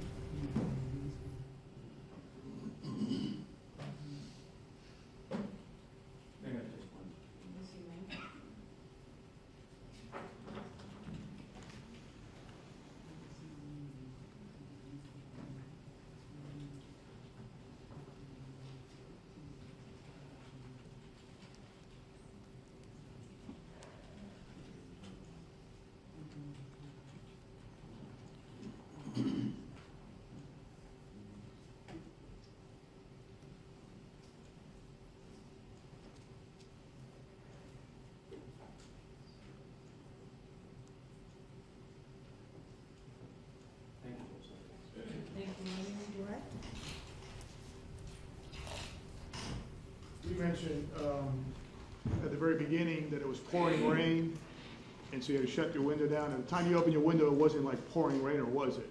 Objection, Your Honor, meeting. I'll be glad to rephrase the question. Sustained? You originally mentioned that at the beginning it was pouring rain that night. Yes, At the time that you observed what you observed and heard what you observed, was it pouring down rain, or what was the conditions? no, I don't think it was pouring down rain.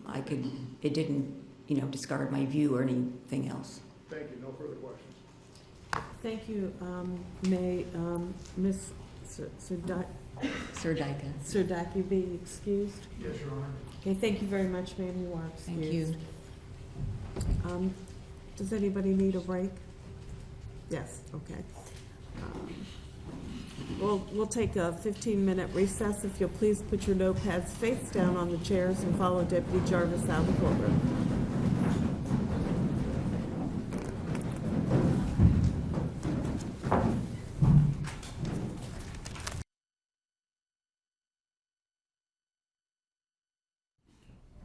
Please be seated.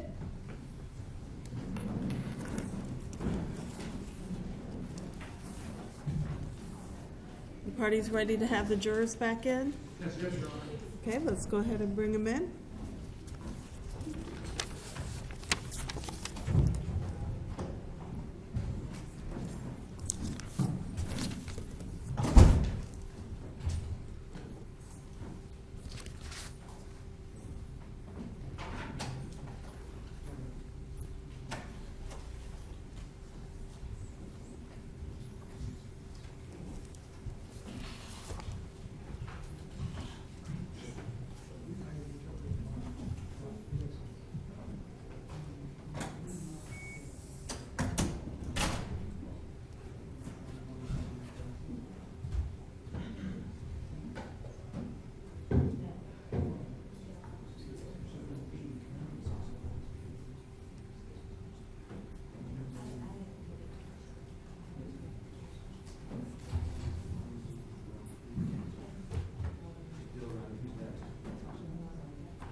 Please be seated. The record will reflect the presence of the jury.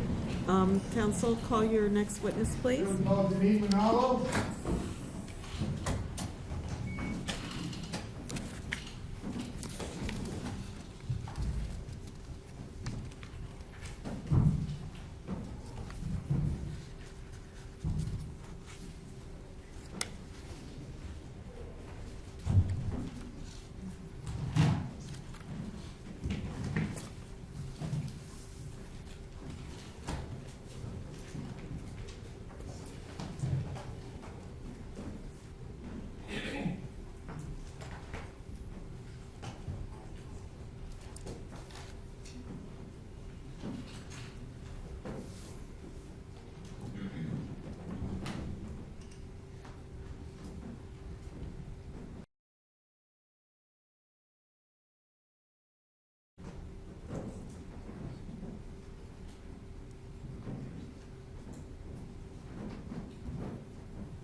Do you solemnly swear or affirm that your testimony in these proceedings will be the truth, the whole truth, and nothing but the truth, so help you God? Yes. Thank you.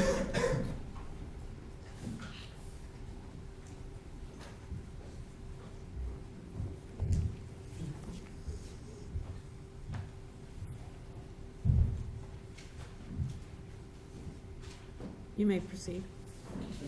State your name for the record, please. Jeannee Manalo, And could you spell your first name and last name? Jeannee Manalo. Are you married, ma'am? Yes. Where's your husband's name? Jonathan Manalo, Okay. How long have you been married? 7 years. Okay. Usually men have more of a problem with that. Do you have any kids? I have one daughter. Okay. And how old is she? She just turned 6. Are you working outside the home at this time? I'm sorry? Are you working outside the home at this time? No. Are you going to school? Yes. And are you going to college here in Seminole County? Yes. Okay. What are you studying to be? Phlebotomy. Did you previously work outside the home? Yes. Okay. And what did you do? I work in a restaurant. Okay. And how long did you do that for? I believe 4 to 5 years. Okay. I'm not going to ask you your current address, but do you live in Seminole County, Florida at this Yes, time? I do.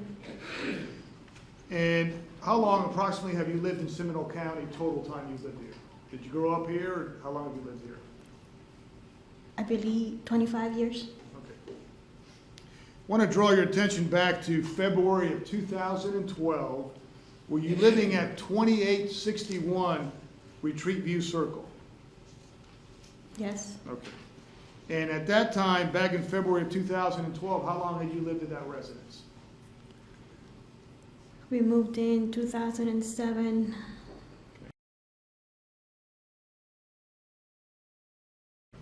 So that would have been 4 to 5 4 years? or 5 years. Okay.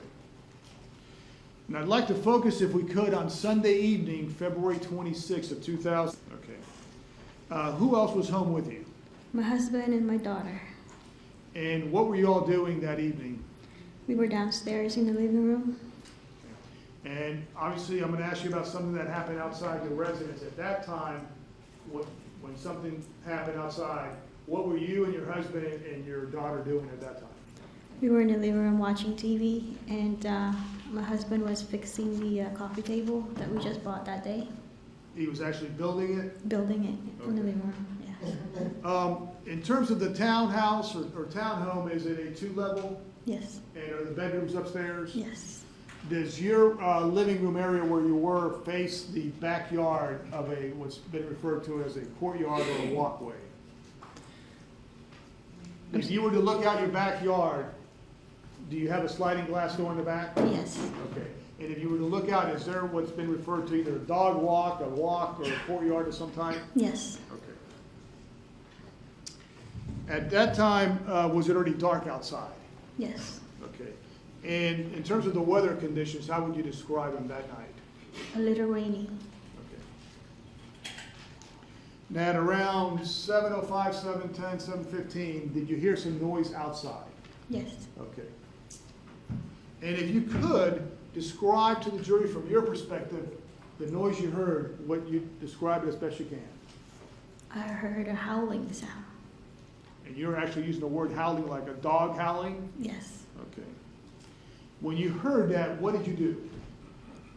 I looked out the sliding door. Okay. When you first looked out, were you able to see something distinctly? No.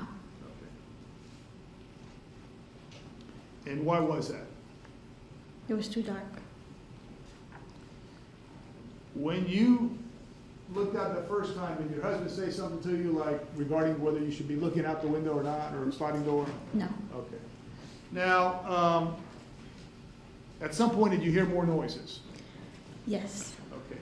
If you could describe to the jury in terms of the noises you heard a second time, and let me backtrack a second, I apologize. You heard a howling sound, you looked out, you didn't see anything, is that correct? Yes. Okay. Then you heard some additional noises? Yes. Okay. Were you timing in terms of how long the difference is, or? No. Okay. If you can estimate, was that within minutes, seconds, hours, that you heard the first noise, and then you heard the howling sound, and you heard some additional noises? After I heard the howling sound, I sort Yes. of forgot about it. And then I heard a closer sound that sounded like a help sound. Okay, all right. And After I heard the howling sound, I forgot about it. And then I heard the yelling of help. so let's make sure all the jurors heard that. You first heard the howling, and then you forgot about it, and then you heard another voice sounded like A help. a help. Okay. And I apologize. Sometimes that microphone, either you're too close or too far. Sometimes it's hard for people to hear.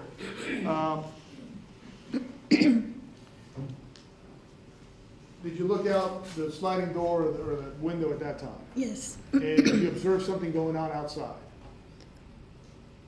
Yes. Okay, all right. If, as best you can, describe to the jury, and I know, let me backtrack a second. I know at some point, how many times total did you look out? More than once? I'm assuming out the, Yes, more than once. could it have been 2 or 3 times? Do you have a vivid recollection how many times you looked out? I know I looked out when I heard the howling sound. I looked out when I heard the help sound. I looked out when I saw people on the ground. Okay, all right. 2 people on the ground.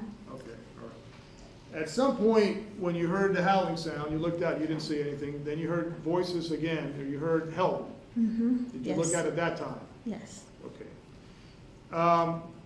At that time, did you see somebody out there? What did you see? After I heard the help, Yeah. I didn't see anything. I sat down and I heard, I don't know, it caught my attention. Okay. And when Tell us if you can, when you say it caught your attention, what do you mean by that? I guess struggling, I don't know, noises. Okay. I looked out, that's when I saw them on the ground, and I saw my neighbor. Okay, all right. Let me backtrack a second, so make sure the jury understands the sequence. You heard the howling sound, didn't see anything. You looked out or you heard some other sound. You looked out, you didn't really see anything, but you heard a struggle outside. If you can elaborate on that, when you say struggle, what do you mean by that? Like noise, Okay. noising, like rumbling. Okay. Like a rumbling or grumbling, or I don't know. Like strugglings. Okay, like a struggle? Okay. And then you didn't see anything distinct, and then what, you looked up, did you go back and sit down, or what did you do? After the howling, I looked, I didn't see anything. Okay. I heard help, Okay. I didn't see anything. I looked out again, and I saw them there, and I saw my neighbor. All right, so this is the third time in terms of looking out, or whatever time it is, you're looking out, you see him. Tell us what you saw out there at that time. It was dark, so I know I saw 2 people on the grass, one laying down, one on top, and I saw my neighbor came out from his sliding door.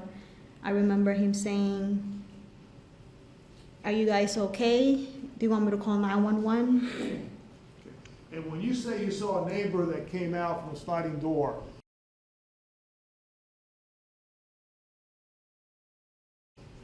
obviously a neighbor means somewhere near where you live. Was it your next door neighbor in the same building you are, across or to the side, or where was that? Across. Okay. And did you know that neighbor's name at the time? No. Do you know that neighbor's name now? No. Okay. And when you say across, was it directly across from where you are, or was it an angle across? It was an angle. Okay. You mentioned the neighbor came out, said something. What happened then?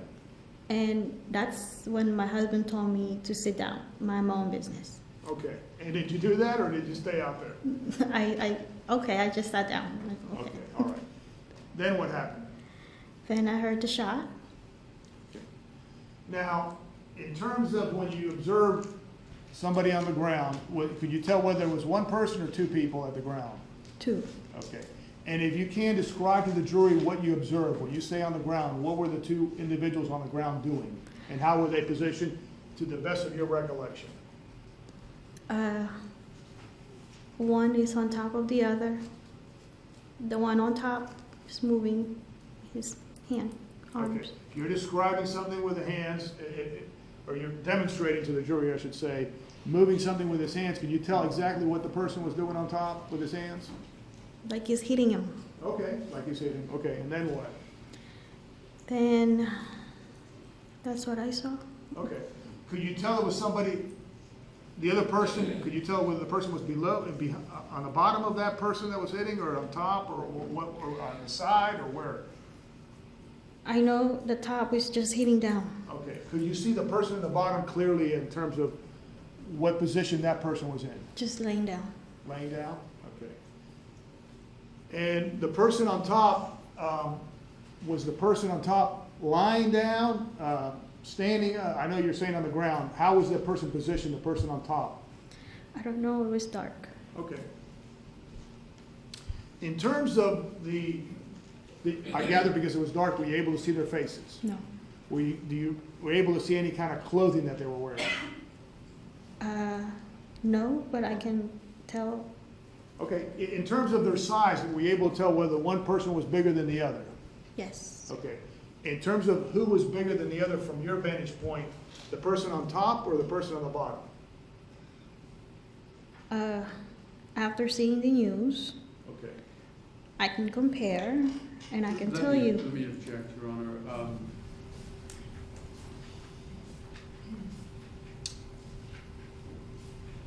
If she's going to I need be a legal objection, not a speaking. improper foundation for her testimony, Your Honor.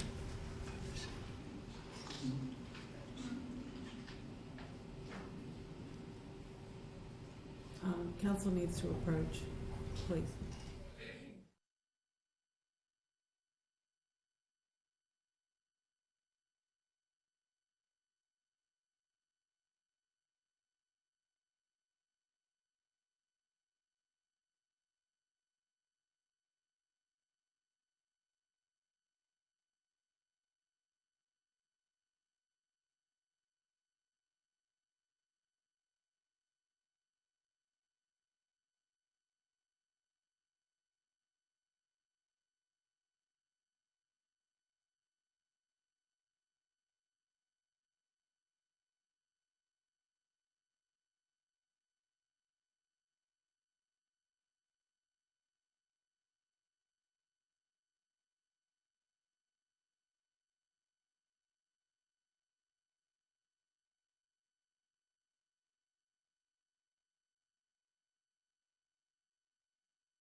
You may proceed. Thank you, Your Honor. Ms. Manalo, you were describing the two individuals in terms of, and I was asking you, in terms of the difference between the two individuals, could you tell that one was different than the other in terms of their appearance, their height, weight, or their size? When I saw them there, I didn't care about the size. All I know, I saw a shadow. When I saw them there. I didn't care about what the size. I don't know if it's, I don't care if it's a female. All I know is two of them there. But to be specific right now, after seeing the news, yes, the top is bigger than the bottom. Is that based on, you saw Mr. Zimmerman on the news? Yes, Okay. And you saw the physique or of the person that got killed, Trayvon Martin, in terms of his size? yes. And is your opinion then that the person on top was Mr. Zimmerman because he's bigger? Object, Your Honor, leading. It's the leading. What is your opinion as to who the person on top was? Was it the bigger person or the slighter person? Asked and answered, Your Honor. What is your opinion as to who was on top? I believe it was Zimmerman comparing the size of their body.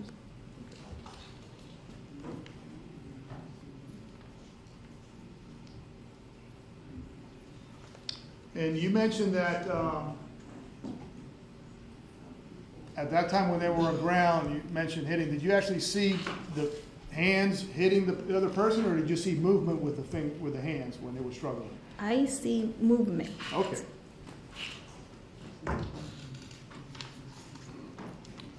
In terms of you heard the help or something to that effect, is that correct? Yes, Do you remember how many times you heard help? more than once. Okay. And from your vantage point, could you tell who was screaming or asking for help? Could you tell which one of the two individuals? No idea.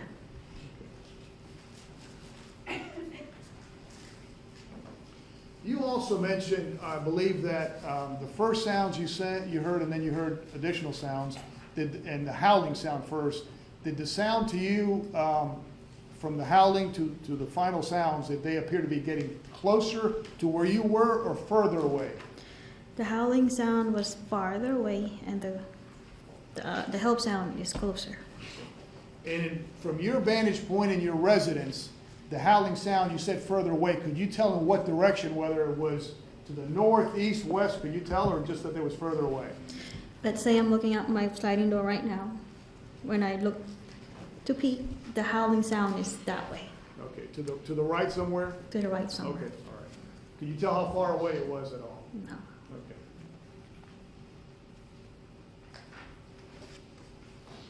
And you mentioned that the cries for help or whatever help was more than once. Did you count how many times exactly? I didn't count.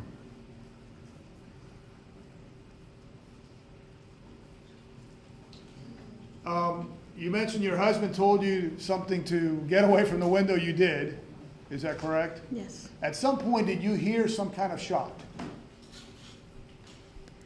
I heard the shot before I looked out. Okay. All right. Do you remember which time in terms of from a sequence standpoint? No. Okay. When you heard a shot, were you still inside your residence? Yes. Did you ever go outside at all? No. Did your husband go outside? Yes. When he heard the shot, did he go outside before you heard the shot or after you heard the shot? He went outside. Okay. When I heard the shot, I looked out the sliding door, told my husband, someone got shot, and he went out. Okay. So let's make sure the jury heard that in terms of understanding exactly what you said. You heard a shot, you looked outside at that time? Yeah, I heard a shot, I looked out, told my husband, and he went out. Okay. When you heard the shot and you looked out, what did you see out there? The one laying down, Okay. that's all I remember. Okay, that's all you remember? Did your husband then go outside? Yes. And do you recall, did he go outside through the sliding door, or did he, in the back, or did he go out the front, or do you know? We have 3 doors to enter. We have the front sliding door and the door to go to the garage. He went out the garage door. And at some point, did the police arrive out there? Yes. Okay. Did you ever go outside that night and talk to the police? No. Did your husband at some point stay outside? He stayed outside. That night, after the police arrived, did your husband at some point come inside the house and get something? Yes, Okay, and do you recall what that was? a plastic bag. And how do you know it was a plastic bag? Because when my husband went back, he asked for a plastic bag. The paramedic was asking for a plastic bag. And do you recall what type of plastic bag it was? It's a Walmart bag. Is that a white Walmart bag? We had a gray one, Okay. a gray Walmart bag. It's a Walmart bag, whatever color? Yeah, Okay. How did you know it was a Walmart bag? because that's where I go. Okay. All right, I'm going to show you some photographs, and hopefully you'll be able to see it in the screen right here. Let me show you State's Exhibit, thank you, Your Honor. State's Exhibit number 1, and do you recognize that as the retreat at Twin Lakes? It's a Google type view. I'm going to focus on a part of it. Hopefully I don't mess up in doing this.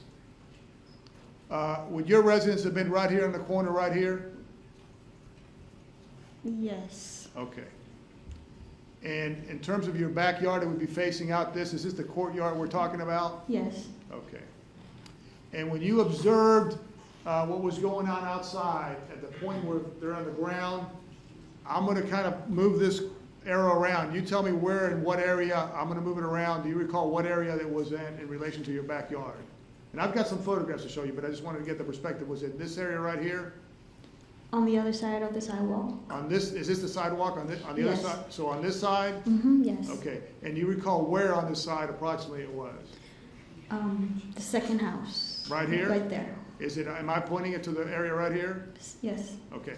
The person that you described coming outside their back and saying something to the two individuals, which house? Is it this one in the corner, this one down? Do you recall? I believe the second house. Right here, this house right here? Am I pointing to that area? Yes. Thank you, ma'am. Huh? Oh, double click. Ma'am, I apologize for the record. That was State's Exhibit number 1. State's Exhibit number 3, can you see your house at all? Or where you used to live, can you see it at all in that photograph? Can I see my house? Yeah, would your house be over here in the dark over there is what I'm trying to get. You can't, can you see, you can't see your house from there? No. Okay. State's Exhibit number 5, can you see your residence now? Yes. Okay. And am I pointing to your residence right here? Yes. Okay. That night, while this was going on, do you recall whether your porch light was on as it is in this photograph, State's Exhibit number 5? No, it was not on.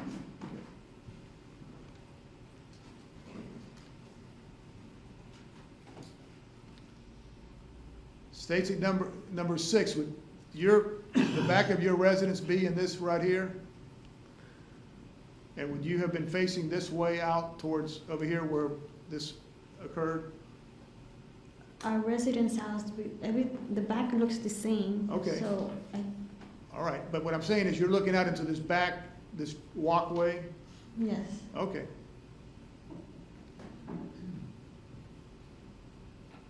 State's Exhibit number 10, would this, to the right of that photograph, would this be your residence here where you lived back yes, then? yes, Okay.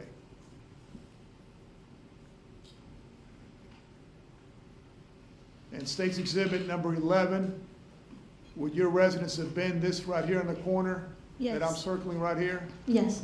And is this approximately the area, or where was the area where you observed the two individuals you mentioned, Mr. Zimmerman and the other individual? Where were they in relation to, oh, I'm sorry. I apologize, man, I need some assistance. Huh? Sorry, thank you. I apologize. Your residence right here, where around the two individuals, Mr. Zimmerman and the person you now know as Trayvon Martin, where were they in relation to where your house was? When I Is this the area where covered right here, or tell me where? I can't. when I looked out, it was on my left. I apologize, Your Honor. Thank you. Okay, I won't move it. Tell me where. Exactly like that. They were there. Okay, where this yellow right here is? Yes. Okay.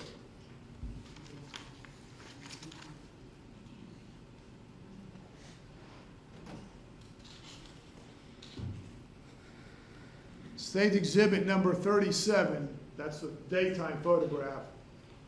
Would your residence be over here to the corner right here? That Yes. I left the cursor or pointer at? Yes, Okay. And the area you described where this was going on, was it on this side of the sidewalk that I'm pointing to right here? second house. Second yes. house? Okay.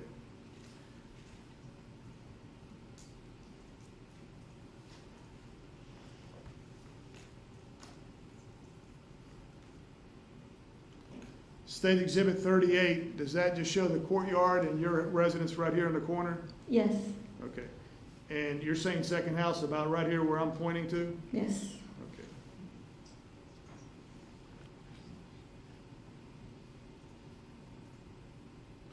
State Exhibit 42, is that a close-up of the back of your residence? yes, Okay. And obviously, this is daytime, right? yes. Okay. Your Honor, I'm through with the photographs. The court. Permission, may I approach the witness, Your Honor? Yes, you may.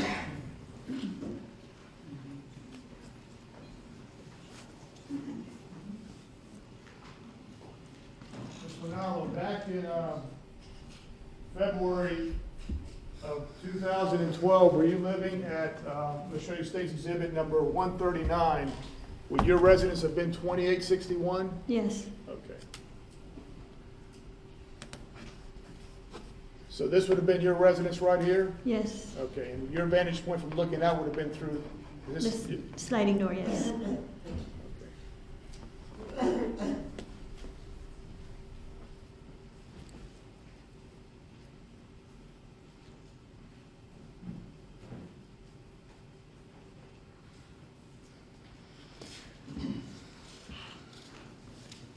I don't have a moment, Your Honor. I don't have any further questions. Okay, thank you, Cross. I have a moment, Your Honor. Yes, you may. There. Morning, ma'am. Good morning. It's just gonna be a couple minutes, okay? Okay.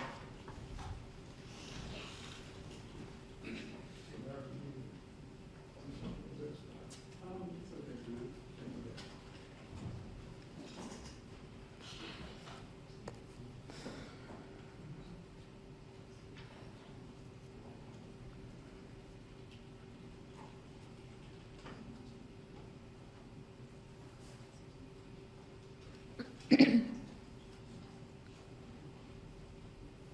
Thank you, Your Honor.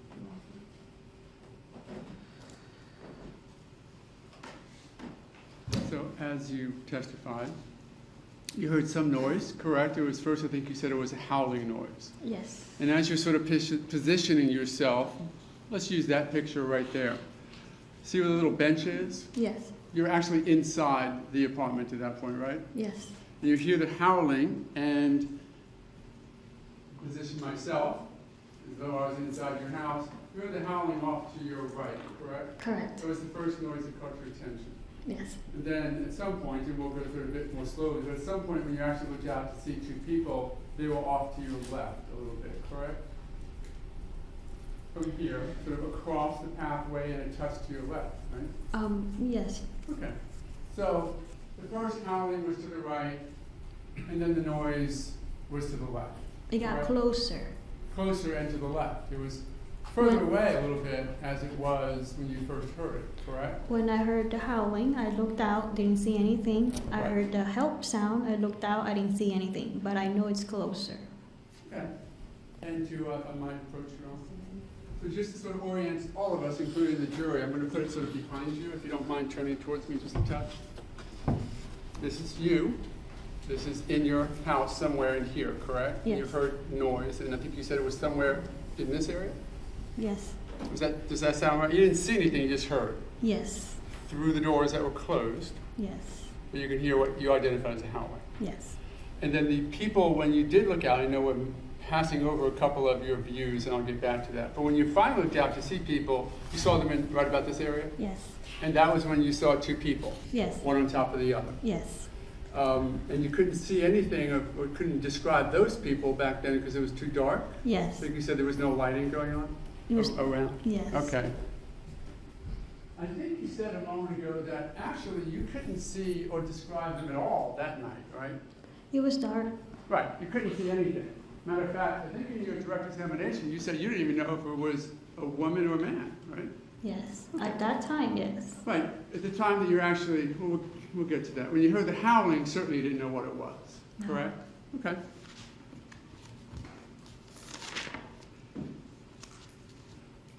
You sort of looked out glass door, didn't see anything, just went back to whatever it was you were doing? Yes, Was that watching TV, or do you recall? yes, we were watching TV. My husband is rebuilding the coffee table. Okay. And TV was on then, obviously, and listening to it, the noise of the TV? Yes, Okay. And it was raining outside? light rain. Okay. Then you said that you heard something a second time that you sort of described as a help, Yes. correct? Mm-hmm. Again, could you, I'm going to misuse a word here, could you echolocate where that was coming from? Could you tell where that noise was coming from in relation to what we talked about a moment ago? I don't remember now. Okay.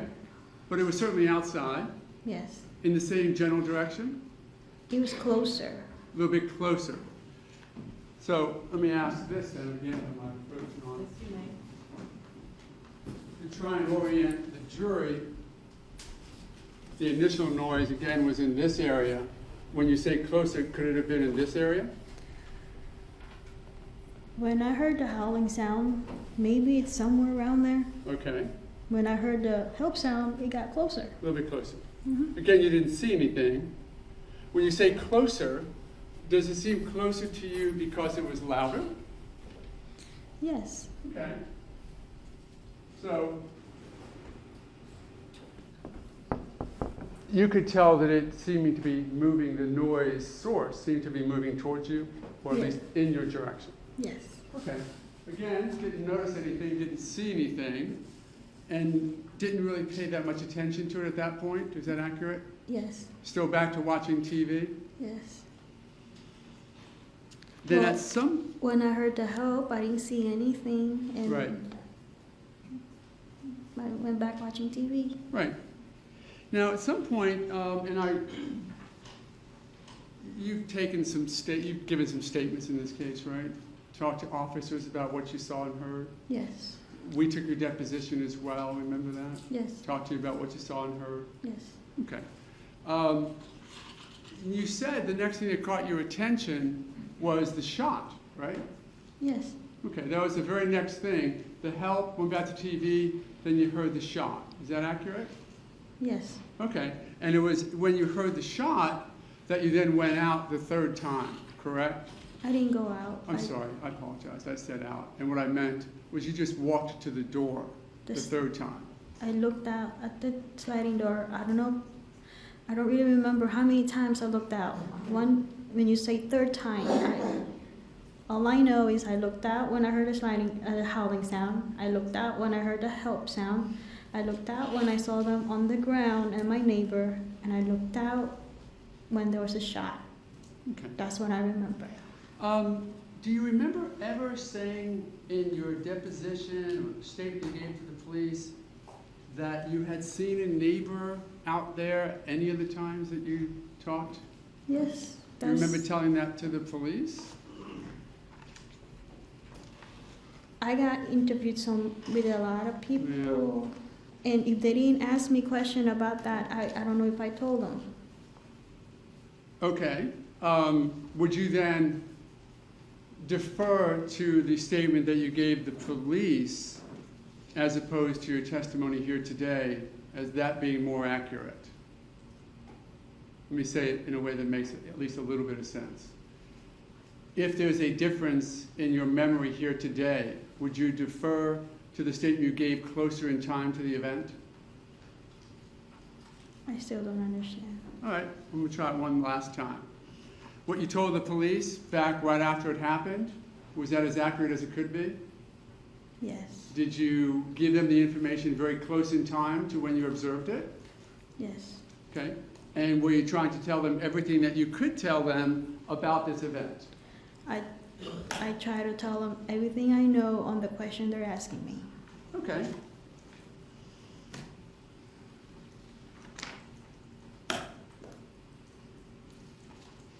If your statement to law enforcement, and we'll talk about the one on March 20th, 2012. Do you remember giving a statement to a Dale Crosby with Florida Department of Law Enforcement in March of 2012? I remember giving a statement to a lot of people. Okay. Let me walk you through it slowly then so we don't get, I know that there were a number of them. So may I have a moment, Your Honor?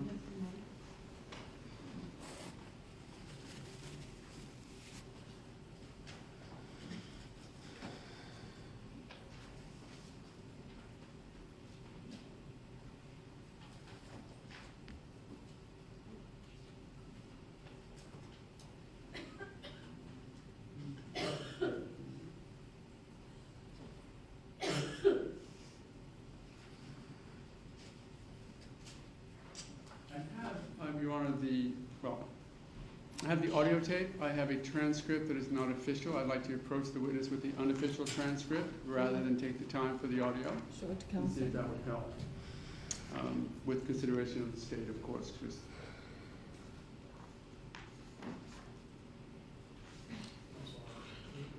You gave me two. sorry. I presume I'm waiting if you want to object. Okay, direct your comments to the court, not to each other.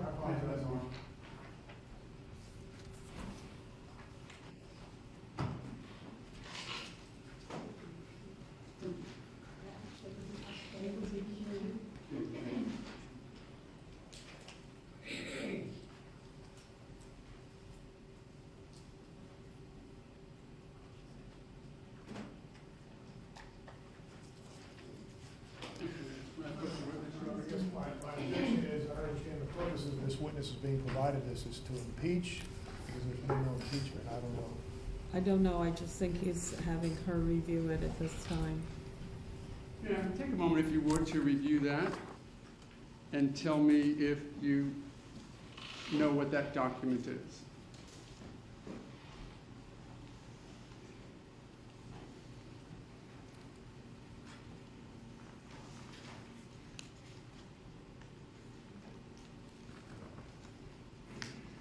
I remember Okay, giving. is that a transcript of the statement that you gave on March 20th, 2012 at 3:26 to Agent Dale Crosby of Florida Department of Law Enforcement? I believe so. A lot of people interviewed me. I don't know what time. I believe so. This is it. A lot of Okay. people interviewed me. I don't know exactly who it is. Great, thank you. If you would take a moment to review it, I want you to acknowledge if those are your words transcribed onto that document.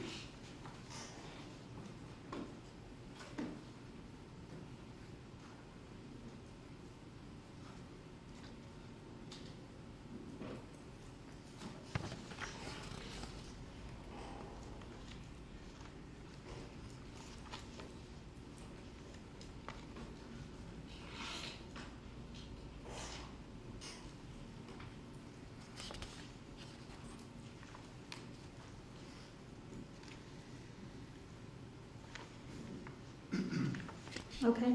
Okay. Do you describe the two individuals anywhere at all? Compare their size or anything in that statement?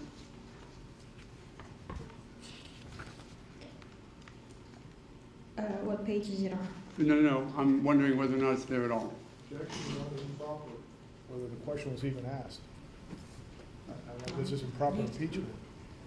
You could ask her that on redirect. Okay, can you repeat the question? Sure. Do you see anywhere in that statement where you would have advised officers of Florida Department of Law Enforcement that you were able to describe the two individuals that you saw at all? I said here on the second page. Go ahead.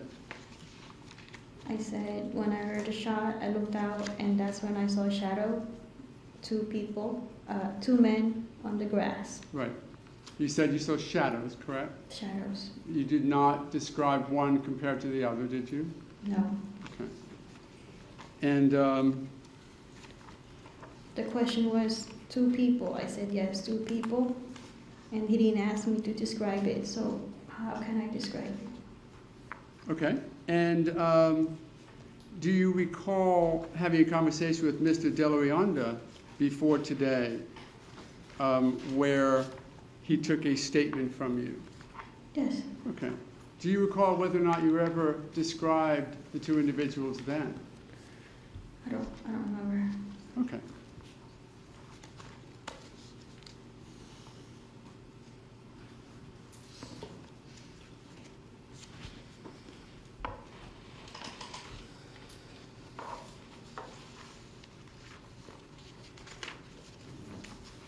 So, you look out 2, maybe 3 times, is that correct? You don't remember exactly how More many? than one time, yes. Okay.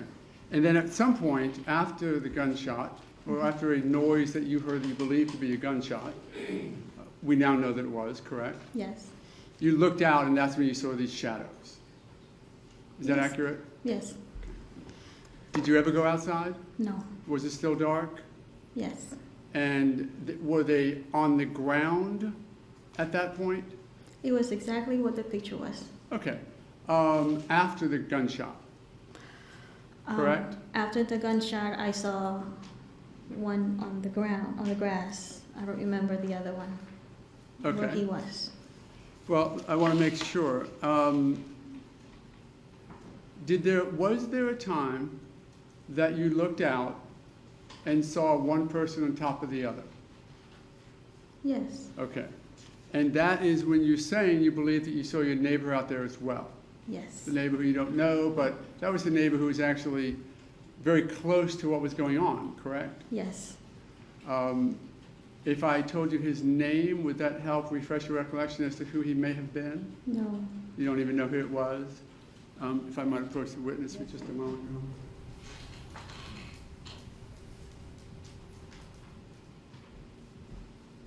Again, so we get the orientation.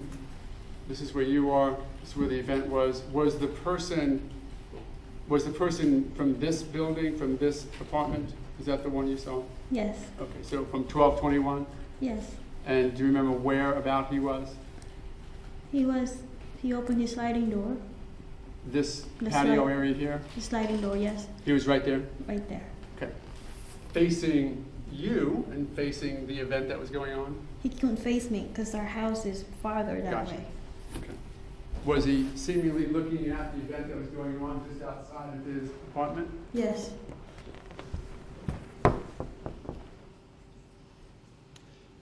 Those two people, now this time that we're talking about, was that when you saw what you identified as shadows? Yes.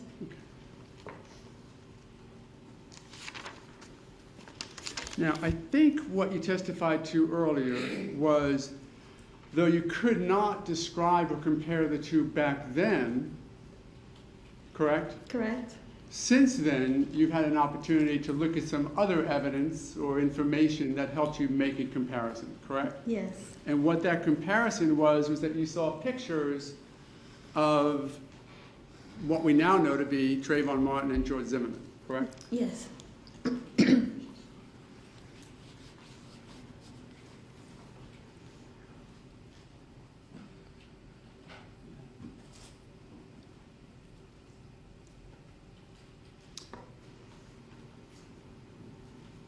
Did I see him after that night? Did you see him that night on scene, so to speak, still at the area once the police arrived? I saw, yeah, my husband was talking to him. Right, okay. So you were able to see sort of what he looked like? Yes. Okay. Describe his face. Exactly what in the picture, in the news. The smaller version of this is already in evidence, Your Honor, so I'd like to show this to the state and see if they have objections to me Do you using know the the number voice. that it is? Included in evidence. Do you know the Going to show number? it. I'm sorry, yes, Your Honor, it is.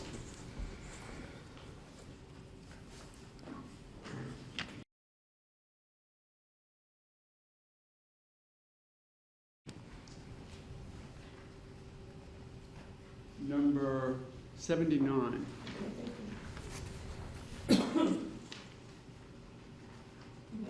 Thank you, Your Honor. I'm 79. evidence yet. If you look, is that what George Zimmerman looked like that night when you saw him talking to your husband? I didn't see his face. You never saw his face? Not like with the blood on, it's just the side. I didn't see his face like that, just the side. Okay. Because they were walking on the side. Walk.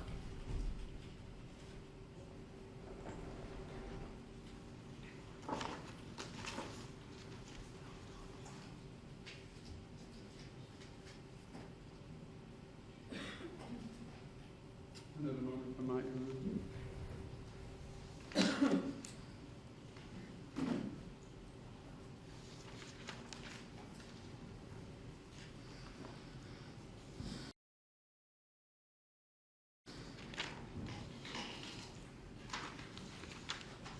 I'm going to show the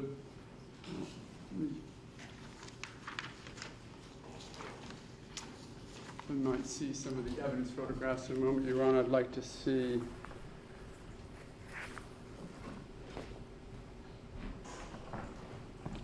it will be 45. Is it going to be easy for you to get 45 for me? Or should I? Oh.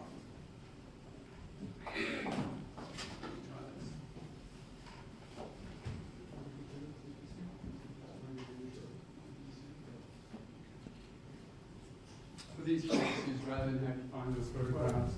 Your Honor, the number, she should have a number, no. If I may interject, Your Honor, just to show where it is. 45. Yes, it may do so. That would be great, thank you. 45 then.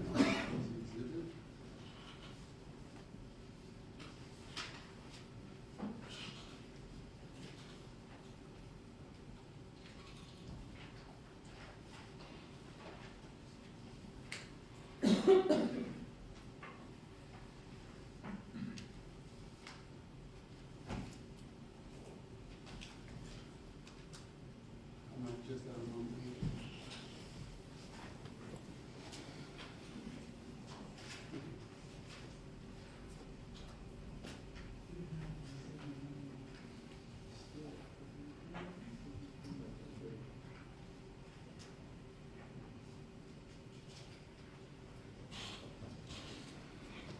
Have an exhibit marked, Your Honor.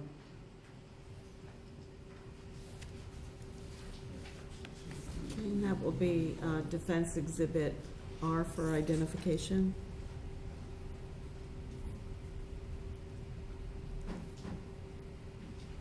Actually, I would move R for identification into exhibit, Your Honor, so it's previously presented. Any objections without any waivers? My objection is to the, I know this video's in, but I object to this, it doesn't, distorts the face.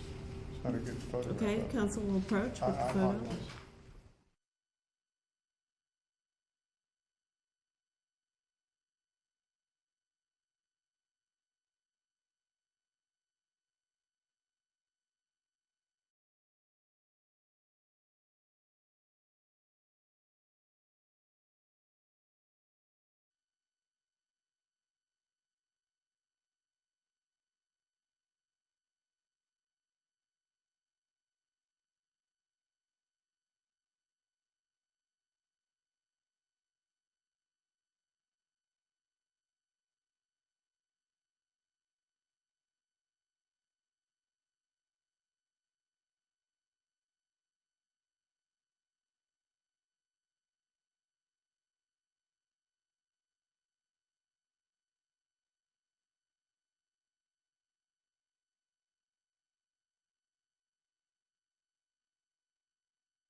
with delay, sometimes we have to try and figure out how to accomplish some of this, okay? Okay. You had said that you did not have enough of an opportunity to describe the two people that you saw that night on the ground, correct? Yes. Okay. But at some later time that you saw some photographs which gave you an opportunity to then compare the two? Yes. Tell me what photograph, and I want you to describe it, you saw of Trayvon Martin that you used for comparison.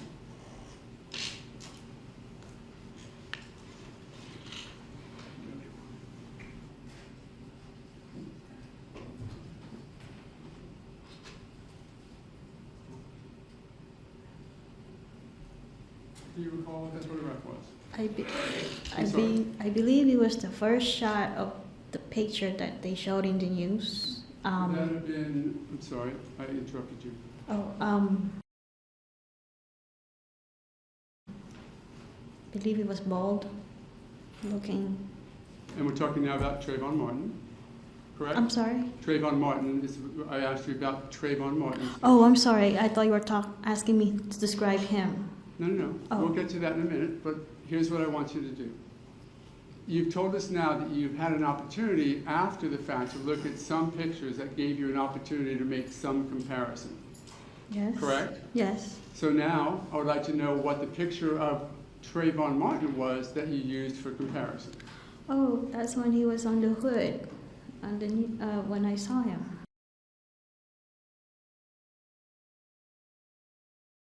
Okay. So it was a picture of him with a hoodie on? Yes. And that was a face shot? Yes. And you saw him to be what? I saw him to be... Well, looking at that picture, that was just a face shot, wasn't it? Yes. And it was, that was the only photograph that you used for comparison purposes? Yes. So you had no idea how tall Mr. Martin was? No. Or how heavy he was? No. But simply from the fact that he looked in that picture to be whatever he looked to you, you thought that he was small? Smaller. Yes. Okay. And what picture... I'm going to try this way. This is already in evidence, Your Honor. I think is the one we identified as...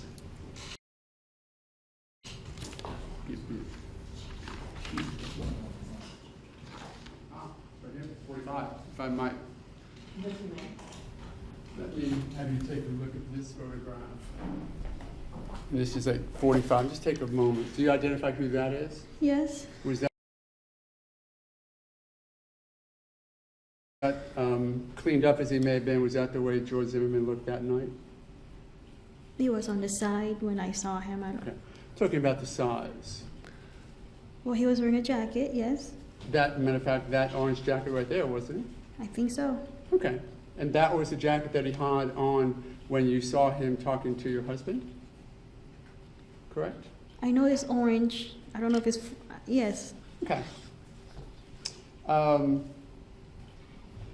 Looking at this picture, did you see any other picture of Trayvon Martin for comparison purposes when you compared that picture to the person you saw here? Do you see what I'm saying? I saw Trayvon Martin picture. In I the saw hoodie? Okay. And I saw his picture. And in your mind, then, knowing that there was a picture of Trayvon Martin in a hoodie, it was that image that you compared with this image to think that Trayvon Martin was smaller. Is that Yes. accurate? That's how I compared it. Right. Maybe I am wrong. I don't know who's bigger now, but that's how I compared it. That's okay. But it was based upon that comparison, a sort of a head shot and shoulders. I say head shot, I mean sort of taking a picture here. Whatever that, we're going to call it the hoodie shot, okay, for right now? Whatever that hoodie shot was, that was your comparison for identifying the size of Trayvon Martin as compared to George Zimmerman? I also saw more than one picture of Martin. Did you see the Hollister photograph where he had a red shirt with the Hollister on it? I saw the one with him wearing a football. Oh, okay. Uh, And that was him when he was wearing a green football outfit? I think so. If you had to guess, what do you think his age was during that football outfit photograph? I know he's 17. He's 17 at the time of his passing. Do you know when that football photograph was taken? No, I don't know. So it is that football photograph, however, that you use for comparison purposes between who was the bigger person, that picture of Trayvon Martin in his football outfit, and a picture or an image similar to this one, number 45. That in your mind was the comparison? Yes. Okay.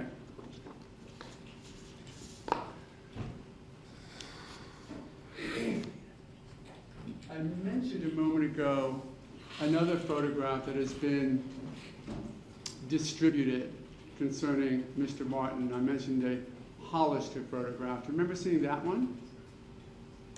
Red shirt with the word Hollister on it? No. I might have a moment, Your Honor.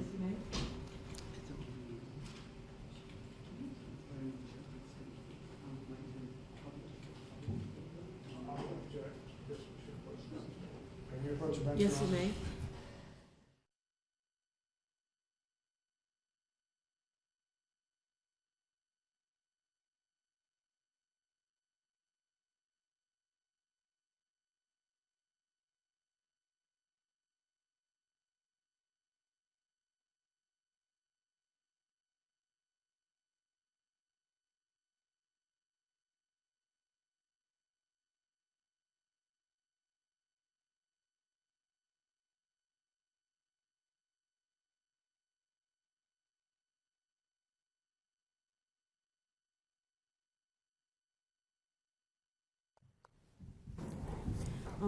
We're going to go ahead and break at this time for lunch, and we'll be back at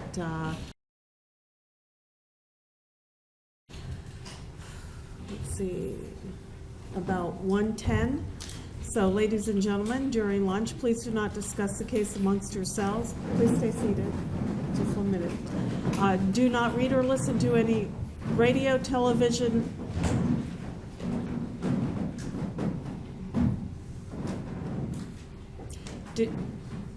Do not listen to any radio, television, or newspaper reports about the case. Do not use any type of an electronic device to do independent research about the case, people, places, things, or terminology. And please do not read or create any emails, text messages, Twitters, tweets, blogs, or social networking pages about the case. Do I have your assurance you'll abide by these instructions? If you'll please put your notepads face down and follow Deputy Jarvis.